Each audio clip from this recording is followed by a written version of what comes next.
Just a minute.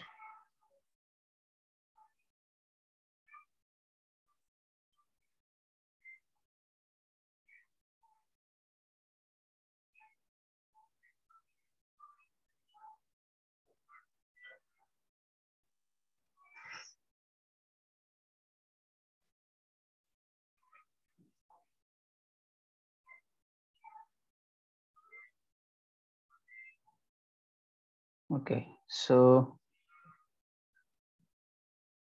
do we completed double helix package of DNA helix? Not it, right?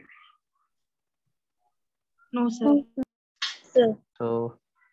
So today we will start with packaging of DNA helix. So very important topic to understand how DNA doing major role. Done, sir. Done. Hello, am I audible? Yes, sir. Okay, right. Okay, let me share this one.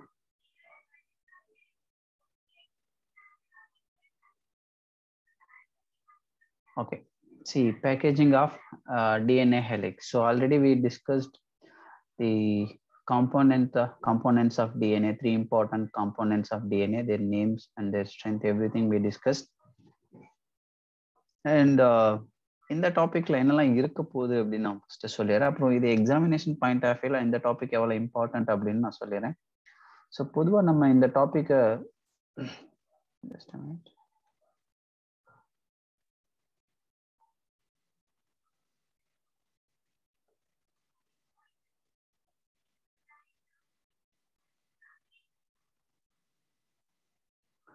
So இந்த டாபிக்ல நம்ம டிஎன்ஏனுடைய helix ஸ்ட்ரக்சரை மட்டும் பார்க்க போறது இல்லை. அந்த helix ஸ்ட்ரக்சர்ல எப்படி வந்து அதர் காம்போனன்ட்ஸ் இருக்கு அப்படின்றது நம்ம பார்க்க போறோம். ஸோ நம்ம பொதுவாக ஜீன்ஸ் என்ன, குரோமோசோம்ஸ் என்னன்றதை நம்ம அடிக்கடி படிச்சுட்டு இருக்கோம். ஸோ இதெல்லாமே காம்பேக்டா எப்படி இங்கே அரேஞ்ச் ஆயிருக்குன்றதை நம்ம பார்ப்போம். Okay, right. ஸோ இப்போ ஒரு பர்டிகுலர் ஆர்கானிசம்னுடைய செல்லுல டிஎன்ஏனுடைய லென்த் எவ்வளவு இருக்கு, இல்லை இது எப்படி நம்ம கண்டுபிடிக்கலாம்னா அது வந்து ஒரு சிம்பிள் ஃபார்முலா இருக்கு. ஸோ அதான் இங்க சொல்லியிருப்பாங்க. எஸ், ஹியூமன் டிஎன்ஏ லென்த் நம்ம இங்க பார்க்க போறோம். If the length of DNA double helix in a typical mammalian cell, okay, இங்க mammalian cell ன்னு எடுத்திருக்காங்க. ஸோ எப்படி கண்டுபிடிக்கலாம் அப்படின்னா, ஸோ இங்க பாருங்க, by multiplying the total number of base pairs. Okay, so here the total number of base pairs with the distance between two consecutive base pairs. So already நம்ம சொல்லியிருக்கோம் DNA உடைய ஒரு டர்ன், யாரோ அன்மியூட் பண்ணிருக்கீங்க, please mute பண்ணுங்க.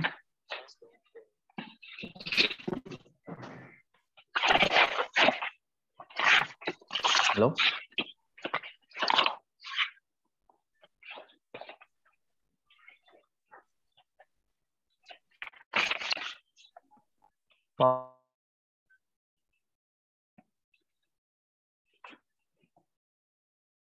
அன்மியூட்ல இருக்கீங்க.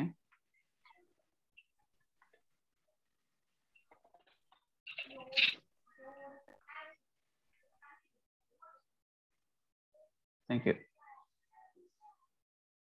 Okay, listen. So total number of base pairs multiplying with the distance between two base pairs. நம்ம ஒரு டர்ன் அப்படின்னு சொல்லும்போது BDNAல 10 பேஸ் பேர்ஸ் இருக்கும் அப்படின்னு படிச்சிருப்போம் இல்லையா? ஸோ அது வந்து 3.4 நானோமீட்டர்ல இருக்கும் அப்படின்னு நமக்கு. அதே மாதிரி ஈச் அண்ட் எவ்ரி பேஸ் பேர்ஸ்க்கு இடையில இருக்கக்கூடிய டிஸ்டன்ஸ் அப்படின்றது 0.34 நானோமீட்டர் அப்படின்னு படிச்சிருப்போம். ஸோ அதான் இந்த இடத்துல யூஸ் பண்றாங்க. Okay, so that is in a diploid human cell 6.6 into 10⁻⁹ base pairs. அதை நம்ம எப்படி கால்குலேட் பண்றோம்?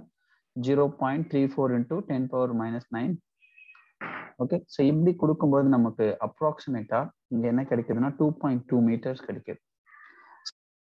ஸோ இது வந்து ஒரு அப்ராக்சிமேட் லென்த். Okay, right. இது வந்து ஜஸ்ட் எப்படி வந்து நம்ம ஒரு பேஸ் பேர்ஸ் பிளஸ் அந்த டிஸ்டன்ஸை பேஸ் பண்ணி எப்படி வந்து லென்த்தை நம்ம கண்டுபிடிக்கிறது அப்படின்றது.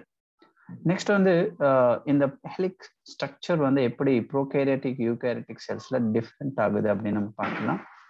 இன் prokaryotes such as E. coli, okay, they do not have a defined nucleus so already நம்ம சொல்லியிருக்கோம் ப்ரோகேரியாட்டிக் பாக்டீரியாஸ்னுடைய நியூக்ளியஸை சுற்றி எந்த ஒரு மெம்பரேனும் இருக்காது. So DNA is not scattered through out this sell. Okay, so இங்கே ஆனால் நம்ம சில பாயிண்ட்ஸ் ஞாபகம் வச்சுக்கணும். ஸோ இங்கே வந்து டிஎன்ஏ அப்படின்னு சொல்லும்போது பீயிங் நெகட்டிவ்லி சார்ஜ்டு அப்படின்னு கொடுத்துருப்பாங்க. See here the negativity comes for DNA due to presence of phosphate. Okay, and with the help some proteins. So இங்க வந்து பாத்தீங்கன்னா the helical structure அப்படின்றது DNA with some proteins, but the proteins has positive charge, but DNA is negatively charged particle. So you should note down these points. Okay, DNA sometimes வந்து questions வந்து frame பண்ணும்போது statement based questionல இது change பண்ணி கொடுக்கலாம். Instead of negative charge and they will give you positive charge for DNA. So it is incorrect. Okay, so அதனால இதுக்கு என்ன சொல்லுவாங்க அப்படின்னா நியூக்ளியாய்டு அப்படின்ற டேர்ம் தான் யூஸ் பண்ணுவாங்க. Okay, right. But in eukaryotes it is little bit different. Okay, so how it is differ அப்படின்றது பாருங்க. So there is simple proteins R present in prokaryotes, but in eukaryotes there are some specialized proteins. They are basic proteins. Okay, they are basic. The word basic is very important. They are called histones. So in eukaryotes the DNA aligned with histone proteins. Okay, so they are specialized proteins. They have a positive charge. The common thing both prokaryotic eukaryotic proteins are they are positively charged, but inga vandu pathina they are specialized. That's it. Okay, so protein acquires charge depending upon the abundance of amino acid residues with the charged side chains. So ஏன் இந்த ஹிஸ்டோன்ஸ்க்கு மட்டும் positive charge வருது? So டிஎன்ஏவுக்கு அந்த negative charge அப்படின்றது due to பாசிட்டிவேட்.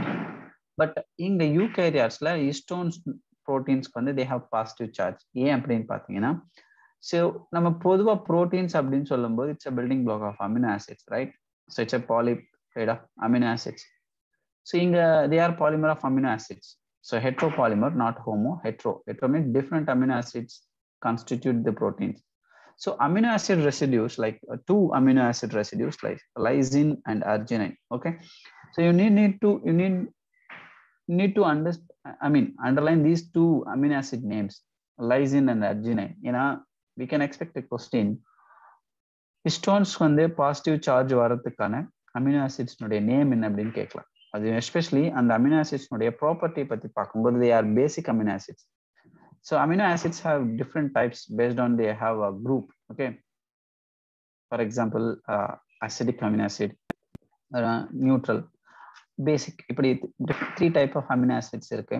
I hope உங்களுக்கு பயோமாலிகுலர் லெசன்ஸ்ல இதை படிச்சிருப்பீங்கன்னு நினைக்கிறேன். But இங்க நம்ம பார்க்கும்போது histones are rich in the basic amino acid residues like lysine and arginine. You need to know these two names of the amino acid residues, lysine, arginine. Both the amino acid residues carry positive charges.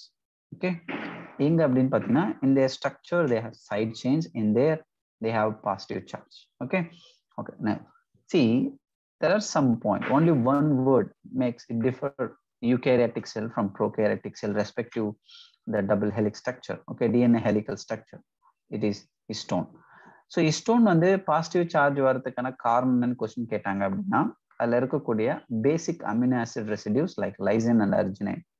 Okay, இந்த point நீங்க மறந்துடக்கூடாது. Okay, let we talk about histones octamer அப்படின்னா என்னன்னு பார்க்கலாம். Okay, சரி, நம்ம இப்போ இதுக்கு முன்னாடி பார்க்கும்போது இந்த இடத்துல ஒரு ஸ்ட்ரக்சர் பார்க்கலாம். Okay, look at this one.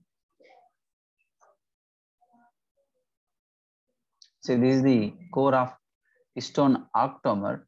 So இங்க நீங்க பாத்தீங்கன்னா this is the histone, the green color ball like structure, that is a histone, and here the different histone protein is H1 H2 இந்த மாதிரி இருக்கும், and this is the DNA. Okay, so the DNA it is wrapped like இது நீங்க பாத்தீங்கன்னா தெரியும், அந்த பாலை சுத்தி இருக்கக்கூடிய ஒரு த்ரெட் மாதிரி இருக்கும். this is DNA. Okay, இதுதான் வந்து histone structure. Okay, இப்போ இந்த இடத்துல histone and DNA ரெண்டும் சேரும்போது histone octamer. First of all, you should know what is histone and what is histone octamer. Histone octamer அப்படின்றது there are 8 units of histones combined together to form histone octamer. அந்த histone octamer plus DNA அந்த ரெண்டு ஸ்ட்ரக்சரும் சேர்ந்ததுக்கு அப்புறம் நம்ம ஒரு naming கொடுக்குறோம், that is nucleosome. So இப்போ உங்களுக்கு வந்து கொஸ்டின்ஸ் எப்படி கேட்கலாம்னா வாட் இஸ் நியூக்ளியோசோம்னு கேட்கலாம். So what is constitute the nucleosome அப்படின்னு கேட்கலாம். Here the nucleosome is constituted by DNA and histone octamer. So you need to know these names. Histone octamer. What is histone octamer? Okay. Histones are organized to form a unit of 8 molecule. Underline the word unit of 8 molecule. The number 8 is very important. Sometimes we can confuse. Okay. So yeah, brain pathina instead of 8 they will give you another name. For example 9 ன்னு கொடுக்கலாம், 7 ன்னு கொடுக்கலாம், எப்படி வேணாலும் கொடுக்கலாம். So you need to know. Okay, இது நல்லா இது மறக்கவே கூடாதுங்க. இப்போ நான் சொல்ற சில பாயிண்ட்ஸ் வந்து நீங்க எதெல்லாம் நான் அண்டர்லைன் பண்ண சொல்லணும், மேபி இதெல்லாம் உங்களுக்கு வந்து ஒரு ஸ்டேட்மெண்ட் பேஸ்ட் கொஸ்டினாவோ இல்லைன்னா வந்து ஒரு மேட்ச் டைப் ஆஃப் கொஸ்டினாவோ கேட்கலாம். Okay, right.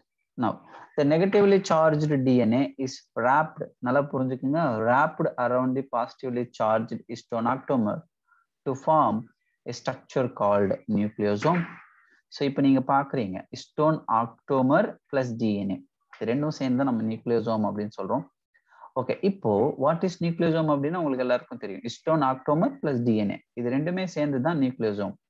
தென் இப்போ நியூக்ளியோசோமை பத்தி ஒரு 2 to 3 பாயிண்ட்ஸ் இங்க அடிஷ்னலா பார்க்கணும். So first one, a typical nucleosome contains 200 base pairs. Note down the number is very important. 200 base pairs. So we can expect a question based on the numerical value. See here, the 200 base pair of DNA helix is very important. Instead of 200 they will give you 300 base pairs or 100 base pairs. சரி, இப்படி எல்லாமா யோசிச்சு கொடுப்பாங்க அப்படின்னா, see year by year நீங்க இந்த NEET paper வந்து especially biology பத்தி பேசும்போது குவைட் டிஃபிகல்ட் ஆயிட்டு இருக்கு. அதே நேரத்துல ஒவ்வொரு வருஷமும் ஸ்கோரிங் அப்படின்ட்டு இந்த ஒரு சப்ஜெக்ட்ல அதிகமாயிடுச்சு. ஸோ அதனால கண்டிப்பா என்ன பண்ணுவாங்கன்னா ஒவ்வொரு வருஷமும் டஃபர் ஆயிட்டே வருது எக்ஸாமினேஷன் பேட்டர்ன். அந்த பர்டிகுலர்ல அந்த கொஸ்டின்ஸ்னுடைய அந்த அவங்க எப்படி கேட்கறாங்கன்றது பாக்குறீங்க அப்படின்னா statement paste questions number increase ஆயிருக்கு. எஸ்பெஷலி அதுல இன்கரெக்ட் ஸ்டேட்மெண்ட்ஸும் அதிகமாயிருக்கு. ஸோ அப்படி பார்க்கும்போது நிறைய ஸ்டேட்மெண்ட்ஸ் கொடுக்கணும். இப்போ நீங்க ஒரு 4 ஆப்ஷன் கொஸ்டின் அப்படின்னா வெரி சிம்பிள். அதுல வந்து ஒரு 2 லைன்ஸ்ல கொஸ்டின் இருக்கும், அதுக்கப்புறம் வந்து பாத்தீங்கன்னா ஒரு 4 ஆப்ஷன்ஸ் இருக்கும். That is easy to make. But இப்போ ஒரு ஸ்டேட்மெண்ட் பேஸ்ட் கொஸ்டின் கொடுக்கும்போது அதுல அதுவும் நிறைய நம்பர் ஆஃப் கொஸ்டின்ஸ் வந்து ஸ்டேட்மெண்ட்ஸா இருக்கும்போது அங்க நிறைய கண்டென்ட் தேவை. அந்த கொஸ்டினை கிரியேட் பண்றதுக்கான கண்டென்ட் அதிகமா தேவை. அப்போ ஒரு கொஸ்டின் செட்டர் என்ன பண்ணுவாங்க, என்சிஆர்டில இருக்கக்கூடிய line by line word by word analyse பண்ணி பார்த்து அதுல எங்கெல்லாம் கொஸ்டினுக்கான சான்சஸ் இருக்கோ அதெல்லாமே பிக்கப் பண்ணி ஆகணும். வேற வழி கிடையாது அவங்களுக்கு. ஏன்னா அப்படி ஒரு கொஸ்டின்ஸ் கொடுத்தாதான் அந்த பேட்டர்ன் அப்படின்றது கண்டினியூ ஆகும். ஸோ அதனால ஒரு ஆஸ்பிரண்டா நீங்க வந்து பாத்தீங்கன்னா இதையும் யோசிக்கணும். இங்க ஒரு கண்டென்ட் இருக்கு, அந்த content question centre point of view எப்படி யோசிப்பாங்க அப்படின்னு தெரிஞ்சுக்கணும். இது நான் ஆல்ரெடி சொல்லிக்கிட்டே தான் இருக்கேன். ஸோ நீங்க அதை கண்டினியூ பண்ணிட்டே வாங்க, சரியா? Okay, now nucleosome constitute the repeating unit of structure in nucleus is called chromatin. Suppose simple, right? இப்போ இந்த நியூக்ளியோசோம் எல்லாம் சேர்ந்து இந்த இடத்துல chromatin அப்படின்ற ஸ்ட்ரக்சரை கான்ஸ்டிடியூட் பண்ணுது. ஸோ நம்ம எல்லாருக்கும் தெரியும், ஒரு செல்லுக்குள்ள நீங்க வந்து டிவிஷன் நடக்காதப்போ, செல் டிவிஷன் நடக்காதப்போ பார்த்தீங்கன்னா அதுல அந்த குரோமாட்டின் அப்படின்றது இப்படித்தான் இருக்கும். அதை சுத்தி ஒரு நியூக்ளியர் மெம்பரேன் இருக்கும். ஸோ இந்த ஸ்ட்ரக்சர் இப்படி இந்த குரோமோசோம் ஸ்ட்ரக்சரா எப்போ மாறும்னா during cell division, right? So during cell division especially metaphase. Okay, இந்த ஸ்டேஜ்ல தான் இந்த ஸ்ட்ரக்சர் வருது. அப்ப அதுக்கு முன்னாடி இருக்கக்கூடிய இந்த structure chromatin. Okay, so it's a thread like stained bodies seen in nucleus. Okay, now see இப்போ நியூக்ளியோசோம் நீங்க பார்க்கும்போது அதனுடைய ஸ்ட்ரக்சர் எப்படி இருக்கும் அப்படின்னா beads on string. Okay, this is very important. Beads on string structure அப்படின்றது நம்ம எதுக்கு கொடுக்குறோம் அப்படின்னா நியூக்ளியோசோம். இது வந்து ஒரு மேட்ச் டைப் ஆஃப் கொஸ்டின் நம்ம எக்ஸ்பெக்ட் பண்ணலாம். அப்கோர்ஸ் உங்களுக்கு புரிஞ்சிருக்கும்னு நினைக்கிறேன். இந்த மேட்ச் டைப் ஆஃப் கொஸ்டின் அப்படின்றது எப்படி கேட்கலாம் அப்படின்னா இப்போ யோசிச்சு பாருங்களேன். இப்போ வந்து ஒரு காலம், ஓகே, இப்போ மேட்ச் டைப் ஆஃப் கொஸ்டின்ஸ் கொடுக்கும்போது ஒரு காலம்ல பீட்ஸ் ஆன் ஸ்ட்ரிங் அப்படின்னு ஒரு சென்டர் கொடுத்துட்டு ஆப்போசிட்ல இங்க வந்து நியூக்ளியோசோம்ஸ் அப்படின்னு கொடுத்தாங்கன்னா it is correct, right? So இப்படி ஒரு கொஸ்டின் எக்ஸ்பெக்ட் பண்ணலாம். கரெக்ட் அண்ட் இன்கரெக்ட்ல மாற்றி கொடுக்கலாம். Okay, right. இப்போ அடுத்து பாருங்க, the beads on string structure in chromatin is packed to form chromatin fibers. So இது அப்படியே வந்து chromatin fibers நம்ம பார்க்குறோம். ஓகே, ஸோ இந்த ஸ்ட்ரக்சர் தான் ஃபர்தர் காயில்டு அண்ட் கண்டென்சேஷன் அப்படின்ற அந்த ப்ராசஸ் வந்து மைட்டாசிஸ்ல மெட்டாஃபேஸ் ஸ்டேஜ்ல நடக்கும். ஐ மீன் இந்த கண்டென்சேஷன் அப்படின்றது ப்ரொஃபேஸ்ல ஸ்டார்ட் ஆயிருந்தாலும் அது ப்ராப்பரா அந்த குரோமோசோம் ஸ்ட்ரக்சர் அட்டைன் ஆகக்கூடிய அந்த ஒரு ஸ்டேஜ் அப்படின்றது மெட்டாஃபேஸ் ஸ்டேஜ் தான். அதனால தான் வந்து many scientist who need to study the structure and behavior of chromosomes, they prefer metaphase stage of mitosis. Okay, இந்த ஸ்டேஜ்ல தான் நடக்கும்போது தான் அவங்களுக்கு கிளியரா அந்த ஸ்ட்ரக்சர் அதோட பிஹேவியர் எல்லாமே தெரியும். Okay right. So you need to know what is metaphase stage. அது ஆல்ரெடி நான் சொல்லியிருக்கேன். இந்த கண்டென்ஸ்டு ஸ்ட்ரக்சர்ஸ் எப்போ ஃபார்ம் ஆகும் அப்படின்னா metaphase stage. Okay right. So இப்போ இது மட்டும் தான் இருக்குமா? இப்போ நீங்க வந்து டிஎன்ஏ இந்த பேக்கேஜ்ல இது மட்டும் தான் இருக்குமா அப்படின்னு கேட்டீங்கன்னா கிடையாது.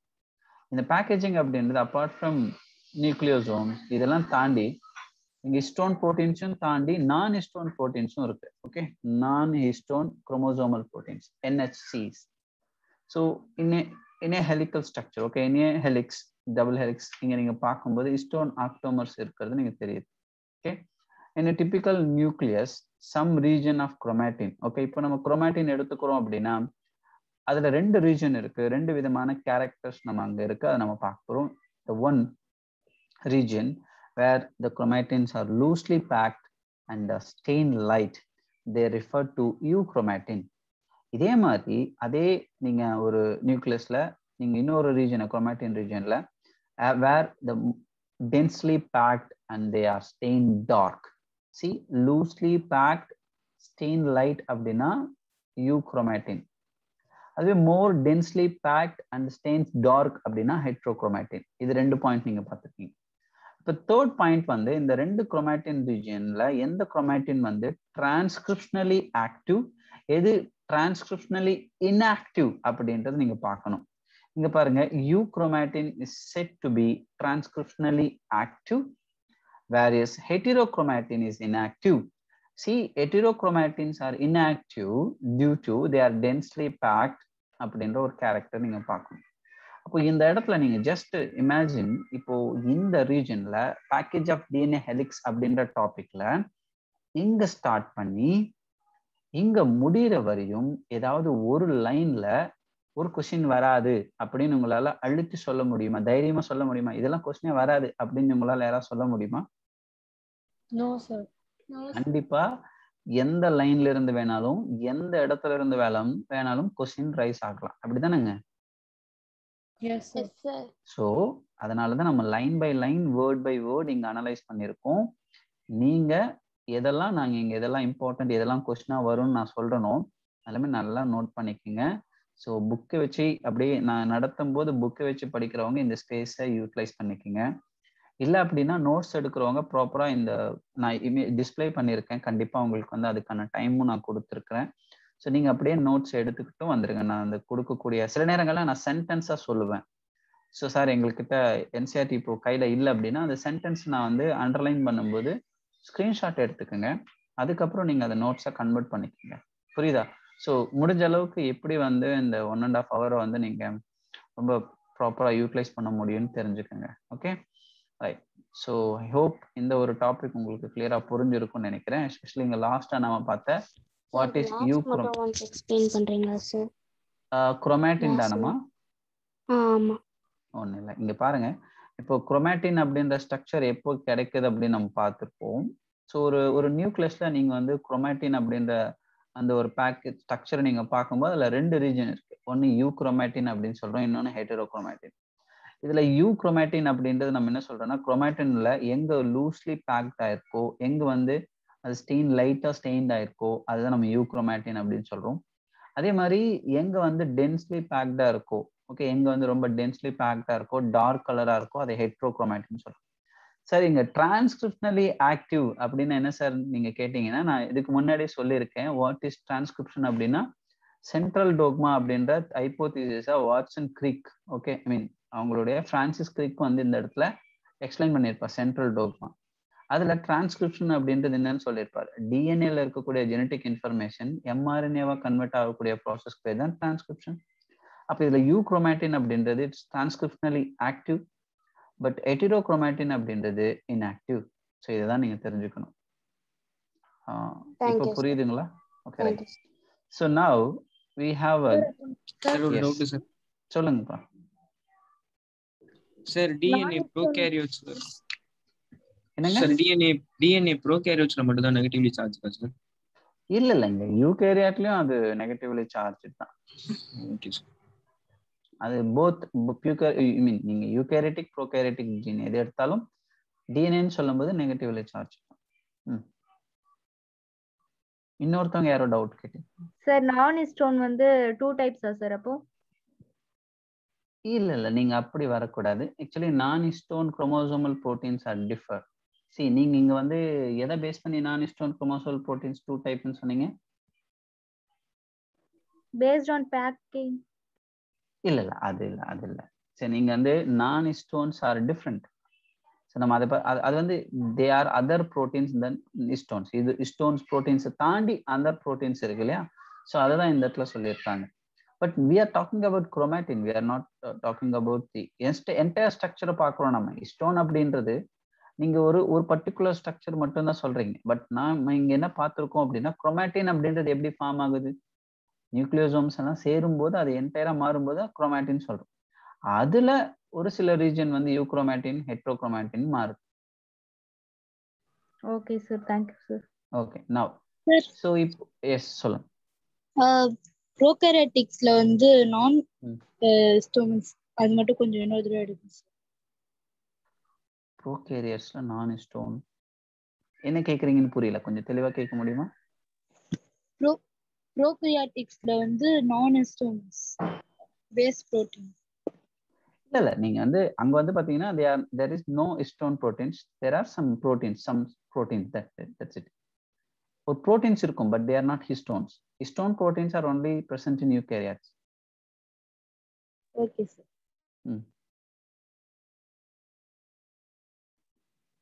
அடுத்து போயிடலாமா? Any other doubts? No sir. Shall we continue? No sir. Thank you. Okay. So இதுவரையும் நம்ம டிஎன்ஏ என்ன, டிஎன்ஏ ஸ்ட்ரக்சர் எப்படி இருக்கு, இதெல்லாம் நம்ம பார்த்துட்டோம். பட் இதுக்கப்புறம் நம்ம என்ன பார்க்க போறோம்னா, DNA as a genetic material அப்படின்றது இன்னைக்கு எல்லாருக்கும் நமக்கு தெரியும். ஓகே, ஸோ டிஎன்ஏலேருந்து தான் ஜெனட்டிக் இன்ஃபர்மேஷன் கேரி ஆகுது அப்படின்னு நமக்கு தெரியும். பட் ஆரம்ப காலகட்டத்தில் இது இட்ஸ் வெரி டிஃபிகல்ட், ரைட்? ரொம்ப டிஃபிகல்ட்டியான டாஸ்காக இருந்துச்சு.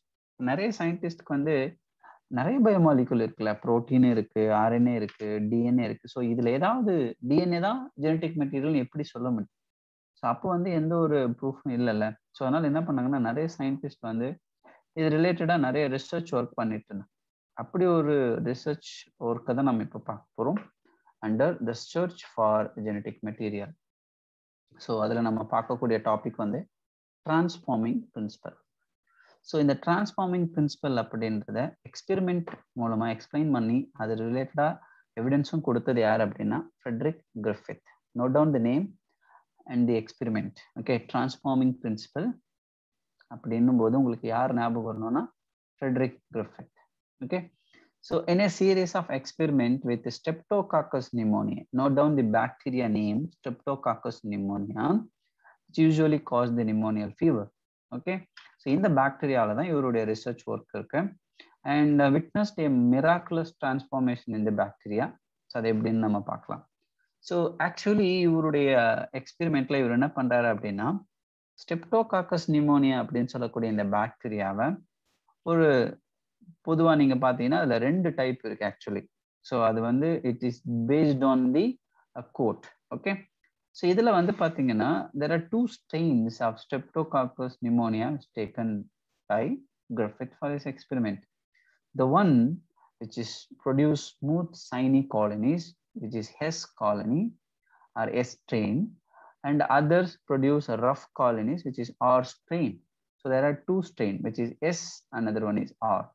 So S means smooth and R means rough. இங்க இந்த ஸ்மூத்கான காரணம் என்ன அப்படின்னு பார்த்தீங்கன்னா, this is because the S strain bacteria have mucus. இந்த இடத்துல மியூக்கஸ் அப்படின்றது it's is made up of polysaccharide. So the smooth bacteria is a polysaccharide coat. But this kind of coat, polysaccharide coat, is not present in R strain.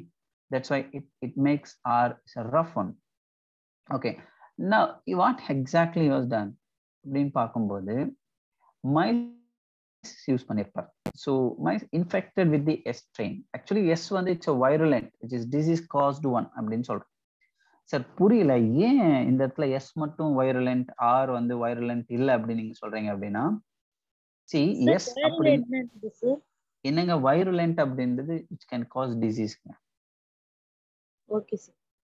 Okay, so இப்போ இந்த இடத்துல S strain which is virulent that die from the pneumonia. இப்போ மைஸ்குள்ள கொடுக்கும்போது ஆட்டோமேட்டிக்கா அந்த எலி என்ன ஆயிடுச்சு, இறந்து போயிடுச்சு. காரணம் என்னன்னா அந்த எஸ் அப்படின்ற அந்த பாலிசாக்கரைட் கோட் வந்து which easily escaped the bacteria from the immunity of mice.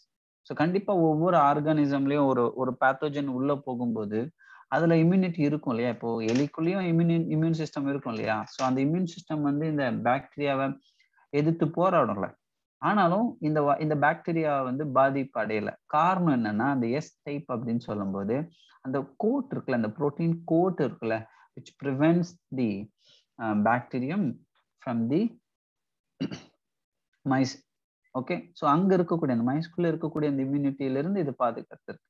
அப்ப என்ன ஆகுது, இவர் என்ன பண்றாருன்னா இந்த எஸ் ஸ்ட்ரெயினை ஃபர்ஸ்ட் டைம் மைஸ்குள்ள இன்ஜெக்ட் பண்றாரு. கண்டிப்பா எஸ் வைரலண்ட் இல்லையா, நிமோனியா ஃபீவரை அங்க வந்து ஃபார்ம் அது வந்து காஸ் ஆகுது. ஸோ அதனால அது இறந்து போகுது, it's die, mice is die. அதே நேரத்துல he introduced R strain and which is inject into the mice, but mice is live. So அங்க உயிரோடு இருக்கு. அப்படின்னு என்ன அர்த்தம், ஆறால அந்த ஒரு மைஸை வந்து கொல்ல முடியல. ஸோ நான் வைரலண்ட். Okay right. இப்போ நல்லா கவனிக்கணும், Griffith was able to kill bacteria by heating them. So இப்போ என்ன பண்றாருன்னா அந்த பாக்டீரியாவை கிரிஃபித் வந்து ஹீட் பண்றாரு. ஹீட்டிங் கொடுக்கும்போது கண்டிப்பா என்ன ஆகும் அப்படின்னா அந்த ஸ்ட்ரெயின் அப்படின்னு சொல்லும்போது அதனுடைய அந்த டிஎன்ஏ வந்து பாதிப்பு அடையலாம் இல்லையா. ஏன்னா ஹீட்னு சொல்லும்போது ஹீட் கொடுக்கும்போது டிஎன்ஏனுடைய அந்த பாண்டிங் அப்படின்றது பிரேக் ஆகலாம். Okay, so he observe that heat guild a strain. நல்லா புரிஞ்சுக்கணும், ஹீட்டால கொல்லப்பட்ட, ஓகே, ஹீட் கொடுத்து அந்த கில் பண்ண எஸ் ஸ்ட்ரெயின்ஸ் பாக்டீரியா என்ன பண்றாரு, now he inject into mice. அப்போ என்ன ஆகுது அப்படின்னா ஹீட்டால கில் பண்ண அந்த எஸ் ஸ்ட்ரெயினை மைஸ்குள்ள இன்ஜெக்ட் பண்ணும்போது they did not kill the mice. ஏன் முடியல அப்படின்னா, ஹீட் கொடுக்கும்போது அந்த டிஎன்ஏ டேமேஜ் ஆயிருக்குமா. டிஎன்ஏ டேமேஜ் ஆகும்போது அந்த டிரான்ஸ்ஃபார்மேஷன், அதாவது அதுல இருக்கக்கூடிய ஜெனட்டிக் இன்ஃபர்மேஷன், எதுக்கான ஜெனட்டிக் இன்ஃபர்மேஷன், அந்த பாலிசாக்கரைட் கோட் ஃபார்மேஷனுக்கான ஜெனட்டிக் இன்ஃபர்மேஷன் கேரி ஃபார்ம் ஆயிருக்கு. அப்போ வித்தவுட் தி பாலிசாக்கரைட் கோட் அந்த ஒரு எஸ் ஸ்ட்ரெயினால அந்த மைஸ் கொல்ல முடியாது. ஓகே, ஸோ அப்போ ஃபர்ஸ்ட் டைம் ஹீட் கில்டு ஒன்னை இன்ஜெக்ட் பண்ணும்போது அது உயிரோட தான் இருக்கு. ஆனா இப்ப என்ன பண்றாரு இவரு, இந்த ஹீட்டால கொல்லப்பட்ட அந்த எஸ் ஸ்ட்ரெயின் இருக்கு இல்லையா, அதையும் லைவா இருக்கக்கூடிய இந்த ஆர் ஸ்ட்ரெயினையும் ஒன்னா மைஸ்குள்ள இன்ஜெக்ட் பண்றாரு. ஆனா இப்போ சர்ப்ரைஸா என்ன ஆகுது அப்படின்னா அந்த எலி இறந்து போகுது. ஏன் இறந்து போகுது அப்படின்னு பார்க்கும்போது, ஏன் ஹீட் கில்டு பண்ணும்போது அது இறக்கல, ஆனா ஹீட் கில்லோட லைவா இருக்கக்கூடிய ஆர் ஸ்ட்ரெயினை கொடுக்கும்போது அந்த இடத்துல அந்த எலி இறந்து போகுது. காரணம் என்ன அப்படின்னு பாத்தீங்கன்னா சிம்பிள், ரொம்ப ரொம்ப சிம்பிள், நல்லா கவனிக்கணும் இந்த இடத்துல. நீங்க இந்த ஹீட் கில்ட் S1ல இருக்கக்கூடிய அந்த டிஎன்ஏ இருக்குல்ல, அந்த டிஎன்ஏ இப்போ டீநேச்சுரா இருக்கு. பட் இப்போ இந்த இடத்துல இருந்து இந்த இன்ஃபர்மேஷன் இப்போ எங்க கேரி ஆகுது அப்படின்னா ஆர் ஸ்ட்ரெயினுக்கு போகுது. அப்போ டிஎன்ஏ இப்போ ஆர் ஸ்ட்ரெயினுக்கு போன உடனே R strain become virulent. This is virulent. Okay, அப்போ இந்த வைரலண்ட் ஆன உடனே இப்போ ஆர் ஸ்ட்ரெயினுக்கு அந்த கோட் ஃபார்ம் ஆயிடுது. ஓகே, இந்த பாலிசாக்கரைட் கோட் அப்படின்றது இப்போ இந்த ஆர் ஸ்ட்ரெயினுக்கு வந்து, அப்போ எப்போ அந்த கோட் ஆர் ஸ்ட்ரெயினுக்கு வருதோ இட் பிகம் அ வைரலண்ட். இது வைரலண்டா இருக்கும்போது கண்டிப்பா எலியை கொண்டு. அப்போ the genetic information which is present in S strain is somehow transferred to R strain, then R strain become a virulent. So அப்போ என்ன சொல்ல வராருன்னா, ஏதோ ஒரு விதத்துல எஸ்ல இருக்கக்கூடிய அந்த இன்ஃபர்மேஷன் அப்படின்றது ஆருக்கு டிராவல் ஆயிருக்கு. அது எதுவா இருக்கலாம் அப்படின்னு சொல்லும் போது நல்லா புரிஞ்சுக்கணும், இந்த இடத்துல எவிடன்ஸ் இவர் எதுவும் கொடுக்கல. அந்த ஜெனட்டிக் மெட்டீரியல் எதுன்றதுக்கான அந்த ஜெனட்டிக் இன்ஃபர்மேஷன் எதுவும் கொடுக்கல. He said that's it. Okay, நல்லா கவனிங்க. He injected a mixture of heat killed S and live R bacteria. The mice died. Okay, moreover, he recovered living S bacterium from the dead mice.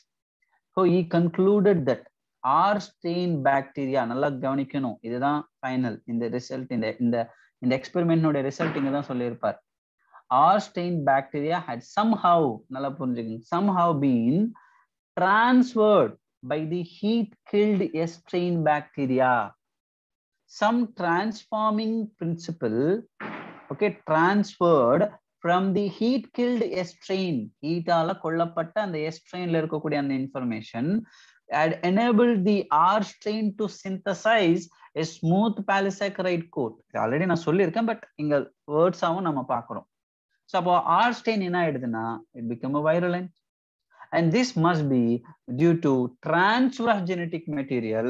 Okay, இப்போ நார்மலா இருக்கக்கூடிய அந்த R type இப்போ வந்து இந்த வைரலண்டா மாறதுக்கான காரணம் என்ன அப்படின்னா, அந்த S1 heat killed S1, okay, heat killed S1ல இருக்கக்கூடிய genetic material. See, he never used the word DNA is the genetic material, but he explained the genetic material is transferred அப்படின்றத சொல்லியிருப்பார். ஓகே, அதான் சொல்லியிருப்பாங்க இந்த இடத்துல. However, the biochemical nature of genetic material was not defined from his experiment. But இதுதாங்க உண்மை, அவர் வந்து அதை பத்தி டிஃபைன் பண்ணல. ஆனா நமக்கு கொஸ்டின் கொடுக்குறவங்க எப்படி கொடுப்பாங்க அப்படின்னா, at the end of transforming principle, Griffith, okay, Griffith, he provided biochemical nature of genetic material அப்படின்னு கொடுத்துருவாங்க. So he defined the biochemical nature of genetic material அப்படின்னு கொடுத்துருவாங்க. So which is incorrect. So இப்படி தாங்க கொஸ்டினா வந்து கன்வெர்ட் பண்றதுக்கான chances இருக்கு. சரி, இப்போ இந்த எக்ஸ்பெரிமெண்ட்ல நம்ம என்னென்ன பாயிண்ட்ஸ் இருக்குன்னு படிச்சிருக்கோம் இல்லையா? ஸோ இது யாரு பண்ணாங்க, எந்த பாக்டீரியாவை யூஸ் பண்ணாங்க, எந்த ஒரு அனிமலை இந்த இடத்துல இந்த எக்ஸ்பெரிமெண்ட்டுக்கு அவங்க யூஸ் பண்றாங்க, இதுல எஸ் ஸ்ட்ரெயின்னா என்ன, ஆர் ஸ்ட்ரெயின்னா என்ன, ஏன் எஸ் ஸ்ட்ரெயின் கொடுக்கும்போது அந்த மைஸ் இறந்து போகுது, ஏன் ஆறு கொடுக்கும்போது இறந்து போகல, பட் ஹீட் கில்டு கொடுக்கும்போது அது இறக்கல. ஆனா ஹீட் கில்டும் உயிரோடு இருக்கக்கூடிய அந்த ஆர் ஸ்ட்ரெயினையும் கொடுக்கும்போது இது ஏன் இறந்து போகுது, இது எல்லாத்தையுமே நம்ம பார்த்திருக்கோம். ஸோ ஃபைனலா அவர் கொடுத்த அந்த கன்க்ளூஷன் நம்ம பார்த்திருக்கோம். இதுல ஏதாவது டவுட் இருந்தா நீங்க கேட்கலாங்க. ஸோ டிரான்ஸ்ஃபார்மிங் பிரின்சிபல் அப்படின்றது, here the genetic information which is present in S strain is copied to R strain. So அதான் இந்த இடத்துல சொல்ல வராங்க. சொல்லுங்க சார். கொஞ்சம் ரீகேப் மாதிரி அகைன் எடுக்கிறீங்களா சார்? ஓகே, மறுபடியும் சரி, ஓகே. சி சிம்பிளா நான் இந்த இடத்துல சொல்லிடுறேன். இந்த இடத்துல ஸ்ட்ரெப்டோகாக்கஸ் நியூமோனியா அது பாக்டீரியா எடுத்துக்கிறோம். அதுல 2 ஸ்ட்ரெயின் இருக்கு, எஸ் அண்ட் ஆர். இது வந்து வைரலண்ட், ஓகே. ஸோ இது வந்து மைஸ்க்கு கொடுக்குறாங்க, அப்போ அது என்ன ஆயிடுது, இறந்து போயிடுது. அதே நேரத்துல R1 கொடுக்குறாங்க, இங்க வந்து எந்த கோட்டும் கிடையாது, ஓகே, நான் கோட்டட், ஓகே, நான் கோட்டட் ஒன். ஸோ இங்க பாலிசாக்கரைட் கோட் கிடையாது. இது கொடுக்கும்போது அந்த மைஸ் லைவா இருக்கு, ஓகே. ஸோ இப்போ இந்த S1 என்ன பண்றாரு, he killed, okay, so heat, okay. So இங்க ஹீட் கில்டு ஒன்று வந்து என்ன பண்றாரு, இப்போ ஹீட் கில்டு S1 இப்போ மறுபடியும் மைஸ்க்கு இன்ட்ரடியூஸ் பண்ணும்போது அது என்ன ஆகலை, இட் இஸ் ஆல் பிகாஸ் அந்த ஹீட்டால என்ன இருக்கு அப்படின்னா, அந்த எஸ் வைரலண்ட்னுடைய அந்த ஜெனடிக் டிரான்ஸ்ஃபர்மேஷன் அப்படின்றது நடக்கல. ஸோ அதுக்கப்புறம் என்ன பண்றாரு அப்படின்னா, ஹீட் கில்டு எஸ் ஸ்ட்ரெயினையும் பிளஸ் ஓகே ஆரையும் சேர்த்து இப்போ மைஸ் கொடுக்குறாரு. அப்போ அது இறந்து போகுது, ஓகே. ஏன் அப்படின்னு பாத்தீங்கன்னா, இந்த S1ல இருக்கக்கூடிய இந்த பாலிசாக்கரைட் கோட்டுக்கான அந்த ஜெனடிக் இன்ஃபர்மேஷன் இப்போ எங்க டிராவல் ஆயிருக்கு அப்படின்னா ஆருக்கு டிராவல் ஆயிருக்கு. ஸோ அதுதான் இந்த இடத்துல டிரான்ஸ்ஃபார்மிங் அப்படின்னு சொல்றாங்க. Transforming what, transforming of genetic material. But Griffith didn't explain the biochemical nature of genetic material, which is அது டிஎன்ஏவா ஆர்என்ஏவா புரோட்டீனா அப்படின்றது அவர் சொல்லலை. இவ்வளவுதாங்க விஷயம். இது புரியுதா? S sir. ஓகே, நவ் இப்போ அடுத்து இதனுடைய கண்டினியூட்டி பார்க்கலாம். ஓகே, இவரு டிரான்ஸ்ஃபார்மிங் பிரின்சிபலை கொடுத்திருந்தாலும் பட் எதுவா இருக்கும் அப்படின்ற ஒரு டவுட் இருந்துச்சு. ஸோ அதுல அந்த அந்த ஒரு கான்ஃபிளிக்ஸ்ல 3 பயோமாலிகுல், there are 3 biomolecules are competed. So இதுல எது வந்து ஜெனட்டிக் மெட்டீரியலா இருக்கும் அப்படின்றதுல அது ஒன்று வந்து புரோட்டீன், இன்னொன்று டிஎன்ஏ, இன்னொன்று RNA. See, of course, RNA, DNA both are genetic material. So in different organisms, okay, in viruses we saw already different viruses have genetic material RNA, even bacteria also. Okay, நம்ம பார்த்துருக்கோம், நிறைய பார்த்துருக்கோம். So அப்படி பார்க்கும்போது இந்த இடத்துல again transforming பிரின்சிபல்னுடைய இந்த biochemical நேச்சரை டிட்டர்மைன் பண்றதுக்காக இன்னொரு எக்ஸ்பெரிமெண்ட் பண்றாங்க. யாரெல்லாம் இந்த எக்ஸ்பெரிமெண்ட் பண்றாங்கன்றது தான் முக்கியம். அவங்களோட name Aswell Avery, Colin MacLeod and Maclean McCarthy. See, note down the names are very very important. See, நான் ஆல்ரெடி சொல்லியிருக்கேன், பயாலஜில நம்ம வந்து எவ்ரி இயர் வந்து we are getting scientist based questions. So அந்த மாதிரியான questions it is truly based on the contribution of scientists and their experiments, the experiments objectives and the experiment results. இதை base பண்ணி தான் கேட்குறாங்க.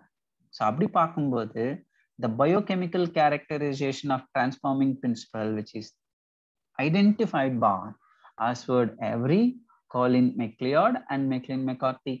இது ஒரு பேஸ் கொஸ்டினாவும் வரலாம். Okay, but actually they thought genetic material was to be a protein. So அவங்களுடைய இது வந்து புரோட்டீனா இருக்கலாம் அப்படின்னு நினைச்சாங்க. பிகாஸ் கிரிஃபித் வந்து அதனுடைய பயோகெமிக்கல் நேச்சரை சொல்லலை, இதுதான் ஜெனட்டிக் மெட்டீரியல் அப்படின்றதுலாம் அவர் சொல்லலை. ஸோ இங்க என்ன நடக்குது அப்படின்னா they worked to determine the biochemical nature of transforming principle. அப்படி பார்க்கும்போது இந்த இடத்துல என்ன பண்றாங்கன்னா they purified biochemicals. What are all the biochemicals here? Proteins, DNA and RNA. From the heat killed S1, நல்லா புரிஞ்சுக்கணும் எதை செலக்ட் பண்ணிருக்காங்க பாருங்க, heat killed S1, பிகாஸ் அங்கதான் அதுதான் வந்து இங்க லைவ் ஆரோட கொடுக்கும்போது அது ஆர் வந்து வைரலண்டா மாறுது. அதனால என்ன பண்றாங்கன்னா the heat killed S1 பாக்குறாங்க. Okay, right. So they discovered that DNA alone from S bacteria caused R bacteria to become transferred. அப்போ இங்க அவங்க கண்டுபிடிச்சிட்டாங்க, அப்ப கண்டிப்பா இது வந்து டிஎன்ஏ தான் அப்படின்னு. அது எப்படி பண்ணிருக்காங்க அப்படின்றத நம்ம இங்க பார்க்க போறோம். ஓகே, அது ரொம்ப முக்கியம், அது தெரிஞ்சுக்கணும். ஏன்னா எப்படி பண்ணிருக்காங்க அப்படின்றது வந்து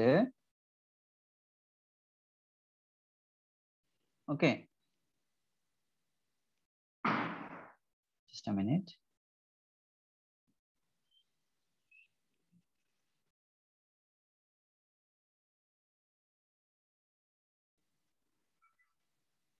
Okay, see, இப்போ they use some enzymes.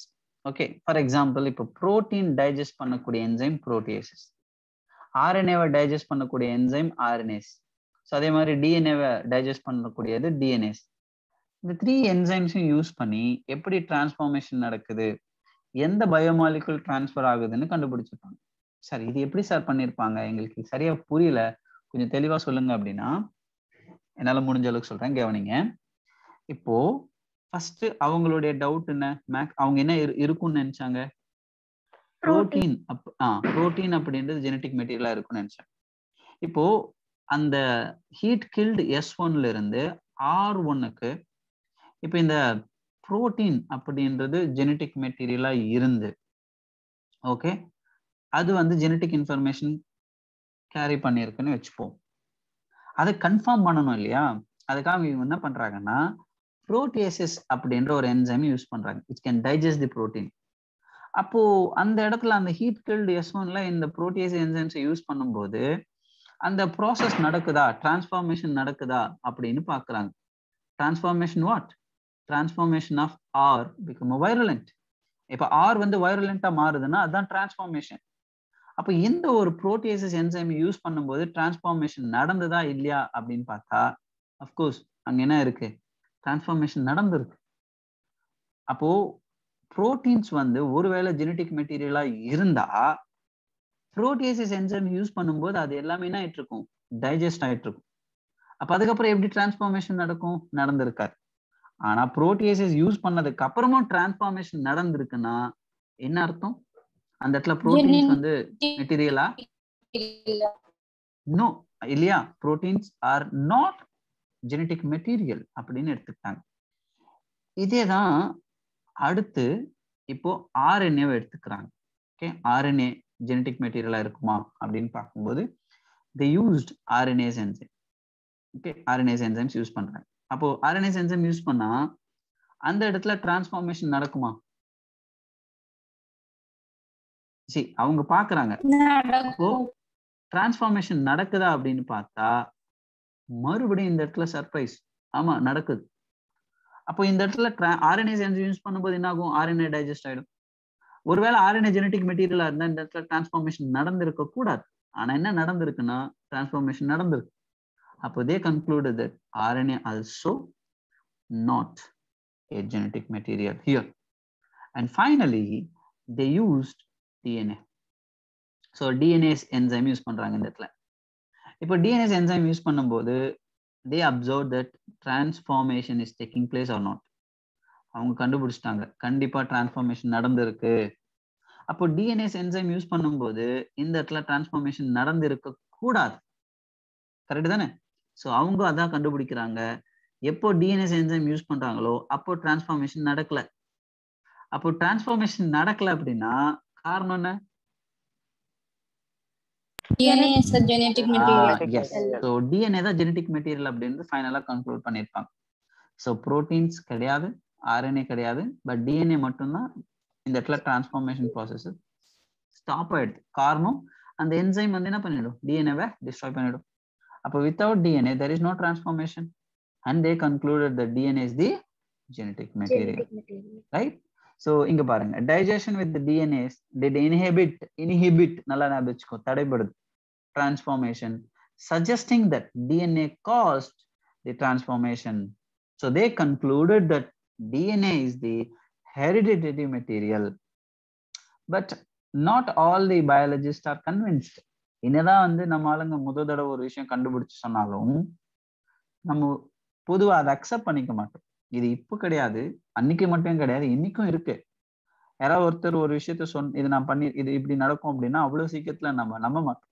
So even அது ஒரு நல்ல விஷயம் கூட எடுத்துக்கலாம். ஏன்னா எல்லாத்தையும் நம்பிட முடியாது அப்படியே.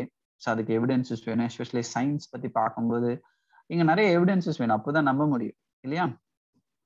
ஓகே, ஸோ இன்னைக்கு வந்து நீங்க நியூஸ் பார்த்தீங்கன்னா ஃபைசர் அப்படின்ற ஒரு அமெரிக்கன் கம்பெனி வந்து கொரோனாக்கு வந்து டேப்லெட்டை கண்டுபிடிச்சிருக்காங்க. டேப்லெட். ஓகே, ஸோ இப்போ இதே மாதிரியான ஒரு இந்த டேப்லெட் வந்து அவங்க வந்து ஒரு ஸ்டடி பண்ணியிருக்காங்க. ஸ்டடி பண்ணும்போது அதுல நிறைய பேர் ரொம்ப சிவியரானவங்க என்ன பண்றாங்கன்னா இந்த டேப்லெட் எடுத்துக்கிறவங்க ஹாஸ்பிட்டல் போல இறந்தும் போகல, ஹாஸ்பிட்டலைஸ்ட் ஆகல, அவங்களுக்கு சிவியர் ஆகல, அவங்க கண்ட்ரோல் ஆயிருக்காங்க, குணமா இருக்காங்க கம்ப்ளீட்டா. அதுக்கப்புறம் இந்த டேப்லெட் யூஸ் பண்ணாதவங்க சிலர் எல்லாம் இருப்பாங்க இல்லையா? ஸோ அவங்களுடைய அந்த இது பார்க்கும்போது அவங்க இறந்து போயிருக்காங்க. அப்ப இந்த ஸ்டடி இப்போ பப்ளிஷ் பண்ணியிருக்காங்க.